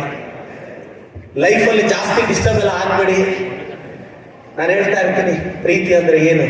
ಬೈಕಿನ ಹಿಂದೆ ಕಾಲಿರೋ ಸೀಟ, ಕಾಡುವ ಒಂಟಿತನಕ್ಕೆ ಹುಡುಕಿಕೊಳ್ಳುವ ಉತ್ತರವ, ಮನೆಯಲ್ಲಿ ಸಿಗದನ್ನ ಮತ್ತೆಲ್ಲ ಹುಡುಕುವ ಪ್ರಯತ್ನವ. ವಯಸ್ಸಿಗೆ ಬಂದ ಮೇಲೆ ನೀವು ಇಷ್ಟಪಟ್ಟು ಹುಡುಗಿ ನಿಮಗೆ ಸಿಕ್ಕಿಲ್ಲ ಅಂದರೆ ಸತ್ತೋಗ್ಬೇಕು ಅನ್ಸುತ್ತಲ್ಲ. 22-23 ವರ್ಷ ಒಂದು ಕ್ಷಣನೂ ಬಿಟ್ಟು ಹಿಡಿದೆ ನಿನಗೆ ಸಾಕು ಬೆಳೆಸಿರೋ ನಿಮ್ಮ ಅಮ್ಮ ಹೆಂಗೋ ಇರ್ತಾಳೆ ನಿನ್ನನ್ನು ಬಿಟ್ಟು. ಇದನ್ನೊಂದ್ಸಲ ಯೋಚನೆ ಮಾಡ. 1 year, 2 year, 3 years ಇಂದ ಪ್ರೀತಿ ಮಾಡ್ತಿರೋ ಹುಡುಗಿ ಸತ್ತೋಗ್ಬೇಕು ಅಂತ ಅನ್ಸುತ್ತೆ. ನಿಮ್ಮಮ್ಮ ಹೆಂಗೋ ಇರ್ತಾಳೆ ಬಿಟ್ಟು. ನಾಳೆ ನಿನಗೆ ಒಂದು ಮಗು ಆದ್ಮೇಲೆ ಗೊತ್ತಾಗುತ್ತೆ, ಸ್ಟಾರ್ಟಿಂಗ್ 1 or 2 years ಆ ಮಗು ಬೆಳೆಸೋದು ಎಷ್ಟು ಕಷ್ಟ. ರಾತ್ರಿ ಅರ್ಧ ರಾತ್ರಿಯಲ್ಲಿ ಜ್ವರ ಬಂದ್ರೆ ರಾತ್ರಿ ಎತ್ಕೊಂಡು ಹಾಸ್ಪಿಟ್ಲಿಗೆ ಹೋಗಿ ಬೆಳಗಿನ ಜಾವ 6 ಗಂಟೆವರೆಗೂ ಹಾಸ್ಪಿಟ್ಲ್ ಕಾರ್ಯದಲ್ಲಿ ಕುತ್ಕೊಂಡು ಬೆಳಗ್ಗೆ 20-30 ಸಾವಿರ ಬಿಲ್ ಆದ್ರೆ ಅದನ್ನ ಕಟ್ಟಿ ಮತ್ತೆ ಬೇಗ ರೆಡಿಯಾಗಿ ಆಫೀಸ್ಗೆ ಹೋಗಿ ಬಾಸ್ ಹತ್ರ ಹೋಗಿಸ್ಕೊಂಡು 1 day 2 days CL ಕಟ್ ಮಾಡಿದ್ರೆ ಅದ್ರಲ್ಲಿ ಮನೆ ರೆಂಟು, ಮಕ್ಕಳ ಫೀಸು. ಈ ಕಷ್ಟ ಯಾಕೆ ಅರ್ಥ ಆಗಲ್ಲ? ಇದು ಗೊತ್ತಾಗಲಿ ಅಂತ. ಹುಡುಗ ಎಲ್ಲ ತರ ಅಲ್ಲ. ಇವೆಲ್ಲ ರಾಂಗ್ ಅಸಂಪ್ಷನ್ಸ್. ದೂರದಲ್ಲಿದ್ದಾಗ ವರ್ಷಕ್ಕೊಂದು ಬರ್ತ್ಡೇ ಗಿಫ್ಟ್ ಕೊಡೋದು, ಒಂದು ಹ್ಯಾಪಿ ಬರ್ತ್ಡೇ ಹೇಳೋದು. ಬಾಯ್ ಫ್ರೆಂಡ್ಗೋ ಗರ್ಲ್ ಫ್ರೆಂಡ್ಗೋ ಬರ್ತ್ಡೇ ಇದ್ರೆ 12 ಗಂಟೆವರೆಗೂ ಎದ್ದು 12 ಗಂಟೆಗೆ ನಂದೇ ಫಸ್ಟ್ ವಿಶ್ ಅಂತ ಫೋನ್ ಮಾಡಿ ಮೆಸೇಜ್ ಹಾಕೋ ಜನ್ರೇಷನಲ್ಲಿ ಬೆಳಗ್ಗೆ 8 ಗಂಟೆ 9 ಗಂಟೆ ಆದರೂ ಅಪ್ಪ ಬಂದಿದ ತಕ್ಷಣ ಹಾಲಲ್ಲಿ ಒಂದು ಹ್ಯಾಪಿ ಬರ್ಡೇ ಡ್ಯಾಡಿ ಅಂತ ಹೇಳ್ಕೊಂಡು ಅಲ್ಲಿ ಸೈಡ್ ಹೊರಟೋಗೋ ನಾವಲ್ಲಿ. ಎಲ್ಲ ಬದಲಾಗ್ತಿದೆ ಜನ್ರೇಷನ್. ಬಾಯ್ ಫ್ರೆಂಡು ಗರ್ಲ್ ಫ್ರೆಂಡ್ ಅಂದರೆ 12 o'clock ಫಸ್ಟ್ ಕಾಲು ಫಸ್ಟ್ ಮೆಸೇಜ್ ಇರಬೇಕು. ಯಾವತ್ತಾದ್ರೂ ಅಷ್ಟೊತ್ತಲ್ಲಿ ಅಪ್ಪ ಅಮ್ಮನ ಎಬ್ಸಿ happy birthday daddy, happy birthday mummy ಅಂತ ಹೇಳ್ತಾ ಇದೀವ? ಮರ್ತೋಗ್ತಾ ಇದೀವಿ, ಬದಲಾಗ್ತಾ ಇದೀವಿ. ಯಾಕೆಂದ್ರೆ ಇಲ್ಲಿ ಪ್ರತಿ ಸಂಬಂಧನೂ ಅನಿವಾರ್ಯತೆ ಮತ್ತು ಅವಶ್ಯಕತೆಗಳ ಮಧ್ಯೆ ಹುಟ್ಟೋದು. ಸುಮ್ಮನೆ ಅದಕ್ಕೆ ಬೇರೆ ಬೇರೆ ಹೆಸರು ಇಟ್ಕೊಂಡಿದೀವಿ ಅಷ್ಟೇ. ಎಲ್ಲ ಇಷ್ಟೇ. ಎಷ್ಟು ಜನ ಅಪ್ಪ ಅಮ್ಮನ 12 ಗಂಟೆಯಲ್ಲಿ ಎಬ್ಸಿ ಹ್ಯಾಪಿ ಬರ್ಡೇ ಅಂದಿದ್ದೀವಿ. ಕೆಲವರು ಬೆಳಗ್ಗೆ 7-8 ಗಂಟೆ ಆದ್ಮೇಲೆ ವಿಶ್ ಮಾಡ್ತಾರೆ. ಅದ್ರ ಅರ್ಥ ಪ್ರೀತಿ ಕಡಿಮೆ ಇದೆ ಅಂತಲ್ಲ, ನಿಮ್ಮ ಪ್ರೀತಿಯ ನೆಸಿಟಿ ಅವ್ರಿಗೆ ಕಡಿಮೆ ಆಗಿದೆ ಅಂತ. ಇದು ಯೂನಿವರ್ಸಲ್ ಟ್ರೂತ್, ನಾವೆಲ್ಲರೂ ಒಪ್ಲೇಬೇಕು. ಇನ್ನು ಮುಂದೆ ಆದರೂ ಸಾಧ್ಯ ಆದರೆ ಮನೆಗೆ ಹೋದ್ಮೇಲೆ ಇವತ್ತು ಯಾರಿಗಾದ್ರೂ ಇನ್ಸ್ಪೈರ್ ಆಗಿದ್ರೆ ಅಂದರೆ ಅಲ್ಲಿ ಹೇಳು, ಕರ್ನಾಟಕನ ನನ್ನ ತಂದೆ ತಾಯಿ, ನಿಮ್ಮ ಪ್ರೀತಿಯ ನನ್ನ ಬ್ಯಾಂಕ್ ಬ್ಯಾಲೆನ್ಸ್. ಅಪ್ಪ ಅಮ್ಮ ಹೋಗಿ ಹೇಳು, ಪ್ರದೀಪ್ ಅಣ್ಣ ಬಂದಿದ್ರು, ಧೈರ್ಯ ಹೇಳಿದ್ರು, ಈ ಸಮಾಜನ ಜಾಸ್ತಿ ಸೀರಿಯಸ್ ಆಗಿ ತಗೋಬೇಡ ಅಂತ ಹೇಳಿದ್ರು, ಅಪ್ಪ ಅಮ್ಮ ತುಂಬ ಮುಖ್ಯ ಅಂತ ಹೇಳ್ಕೊಟ್ರು, ನಿಮ್ಮನ್ನು ಚೆನ್ನಾಗಿ ನೋಡ್ಕೊತೀನಿ. ಈಗೂ ಅಡ್ಡ ಬರಲಿಲ್ಲ ಅಂದರೆ ನೆಕ್ಸ್ಟ್ ಬರ್ತ್ಡೇಗಾದ್ರೂ ಫಸ್ಟ್ ವಿಶ್ ಮಾಡು. ಇನ್ನೂ ಈಗೂ ಅಡ್ಡ ಬರಲಿಲ್ಲ ಅಂದರೆ ಕಾಲು ನಮಸ್ಕಾರ ಆಗ್ತದೆ. ನಾವು ದೂರ ಆಗ್ತಿದ್ದೀವಿ ಅಪ್ಪ ಅಮ್ಮ ಇಂದ. ಅಪ್ಪ ಅಮ್ಮ ರೆಸ್ಪೆಕ್ಟ್ ಮಾಡೋಣ. ನಿಮ್ಮೆಲ್ಲರಿಗೂ ಒಳ್ಳೇದಾಗಲಿ. ಗಾಂಧಿ ಸತ್ತೋದ್ರೆ ಸಮಾಧಿ ಮೇಲೆ ಮಹಾತ್ಮ ಅಂತ ಸೇರಿಸಬಾರ್ದು, ನೆಹರು ಸತ್ತೋದ್ರೆ ಚಾಚಾ ಅಂತ ಸೇರಿಸಬಾರ್ದು, ವಿಶ್ವೇಶ್ವರಯ್ಯ ಸತ್ತೋದ್ರೆ ಭಾರತ ರತ್ನ ಅಂತ ಸೇರಿಸಬಾರ್ದು. ನೀವು ನಾನು ಹೋದ್ರೆ date of birth, date of death ಬಿಟ್ಟು ಇನ್ನೊಂದು ಸೆಂಟೆನ್ಸ್ ಬಂದ್ರೆ ಅದನ್ನ ಸಕ್ಸಸ್ ಅಂತ ಕರಿತೀವಿ. ತುಂಬಾ ಜನ ಹೇಳ್ತಾರೆ ಸರ್ ಏಡಿ ಹತ್ತೋದು ಕಷ್ಟ. ತುಂಬಾ ಜನ ಹೇಳ್ತಾರೆ ಏಡಿಯನ್ನು ಹತ್ಬೋದು, ತುದಿಯಲ್ಲಿ ನಿಂತ್ಕೊಳ್ಳೋದು ಕಷ್ಟ. ನಮ್ ಜನರೇಷನ್ ಏಡಿನೇ ಸಿಕ್ತಿಲ್ಲ, ಹತ್ತೋದೆಲ್ಲಿಂದ? ಮಹಾತ್ಮ ಗಾಂಧಿ ಹೇಳಿದ್ರು ಡೂ ಆರ್ ಡೈ, ದೊಡ್ಡವರು ಹೇಳಿದ್ರು do before you die. Pradeep Eshwar ಹೇಳ್ತಾರೆ don't die until you do. Sir ತುಂಬಾ ದೊಡ್ಡ ಅವಮಾನ ಮಾಡಿದ್ರೆ ಹೆಂಗ್ ರೆಸಿಸ್ಟ್ ಮಾಡಬೇಕು? ತುಂಬಾ ದೊಡ್ಡ ಅವಮಾನ ಆದಾಗ ಒಂದು 2 ಮಿನಿಟ್ಸ್ ನೀನು ಒಬ್ಬರೇ ಕುತ್ಕೊಂಡು ಯೋಚನೆ ಮಾಡು. ಒಂದು ಫೈನ್ ಡೇ ನೀನು ಬೈದಿರೋರು ಸತ್ತೋಗ್ತಾರೆ, ನೀನು ಸತ್ತೋಗ್ತೀಯ. ಅದನ್ನ ಕೇಳಿಸ್ಕೊಂಡಿರೋರು ಸತ್ತೋಗ್ತಾರೆ. ಸೊ ಯು ಆರ್ ಹ್ಯಾಪಿ ಅಷ್ಟೇ. ಬರಲ್ಲ ಅಂತ ತಲೆ ಕೆಡಿಸ್ಕೋಬೇಡಿ. ಇಂಗ್ಲಿಷ್ ಇರೋದೇ ತಪ್ಪ ಮಾತಾಡಕ್ಕೆ, ಕರೆಕ್ಟ್ ಆಗಿ ಮಾತಾಡಕ್ಕೆ ಕನ್ನಡ ಇದೆ. ಇಂಗ್ಲಿಷ್ ಬರ್ಲಿಲ್ಲ ಅಂತ ತಲೆ ಕೆಡಿಸ್ಕೋಬೇಡಿ. ನನ್ನ ಯಾರೋ ಕೇಳಿದ್ರು, ನಮ್ಮ ಮಾಸ್ಟರ್ ಹೇಳಿದ್ರೆ ಈಟ್ ಪಾಸ್ಟ್ ಟೆನ್ಸ್ ಏನೋ ಅಂದ್ರು. ಏಟ್ ಸಾರ್ ಅಂದ್ರೆ ಸ್ಟ್ಯಾಂಡರ್ಡ್ ಪಾಸ್ಟ್ ಟೆನ್ಸ್ ಏನು, ಸ್ಟೂಡ್ ಸಾರ್ ಅಂತೆ. ಮ್ಯಾರೇಜ್ ಫ್ಯೂಚರ್ ಟೆನ್ಸ್ ಏನು, ಡೈವೋರ್ಸ್ ಸಾರ್ ಅಂತೆ.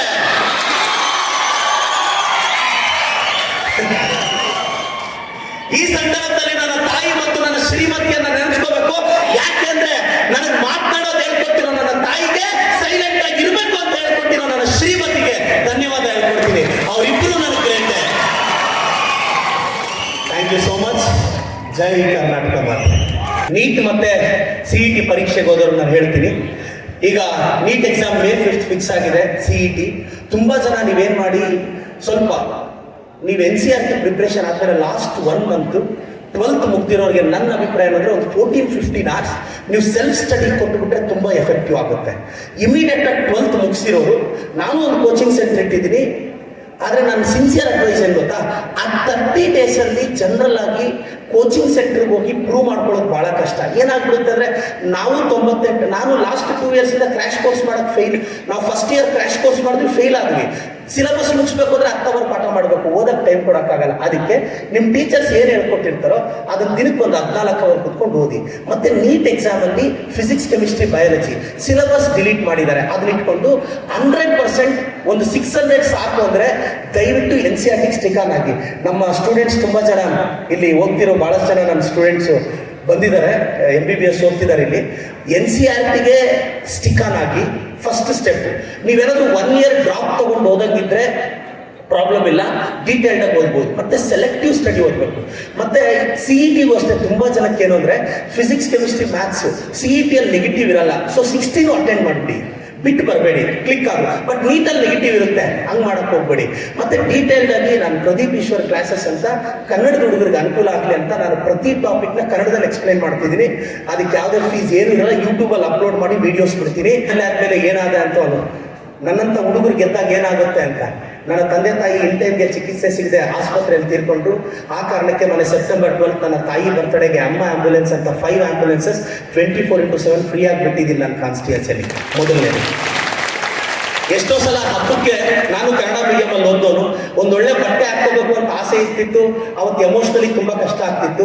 ಅದಕ್ಕೆ ಮೊನ್ನೆ ಗಣೇಶ ಹಬ್ಬಕ್ಕೆ ನನ್ನ ಅಸೆಂಬ್ಲಿಯಲ್ಲಿರೋ pure government school 1 to 10th ಮಕ್ಕಳಿಗೆ 20,000 ಮಕ್ಕಳಿಗೆ ಕಲರ್ ಡ್ರೆಸ್ ಕೊಡಿಸಿದ್ದೀನಿ ಅವ್ರ ಅಣ್ಣನ ಸ್ಥಾನದಲ್ಲಿ ನಿಂತು. ಯಾಕಂದ್ರೆ ಆ ಮಕ್ಕಳಿಗೂ ಒಂದು ಜೀನ್ಸ್ ಪ್ಯಾಂಟ್, ಟಿ ಶರ್ಟ್ ಹಾಕೊಂಡಾಗ ಆ ಫೀಲ್ ಬೇರೆ ತರ ಇರುತ್ತೆ. ನಮ್ಮ ಸಹ್ಯಾದ್ರಿ ನ್ಯೂಸ್ ಚಾನೆಲ್ ಅನ್ನು ಯೂಟ್ಯೂಬ್, ಫೇಸ್ಬುಕ್ ಹಾಗೂ ಇನ್ಸ್ಟಾಗ್ರಾಂನಲ್ಲಿ ನೋಡಿ. ಸಬ್ಸ್ಕ್ರೈಬ್, ಲೈಕ್ ಮತ್ತು ಶೇರ್ ಮಾಡಿ ಪ್ರೋತ್ಸಾಹಿಸಿ.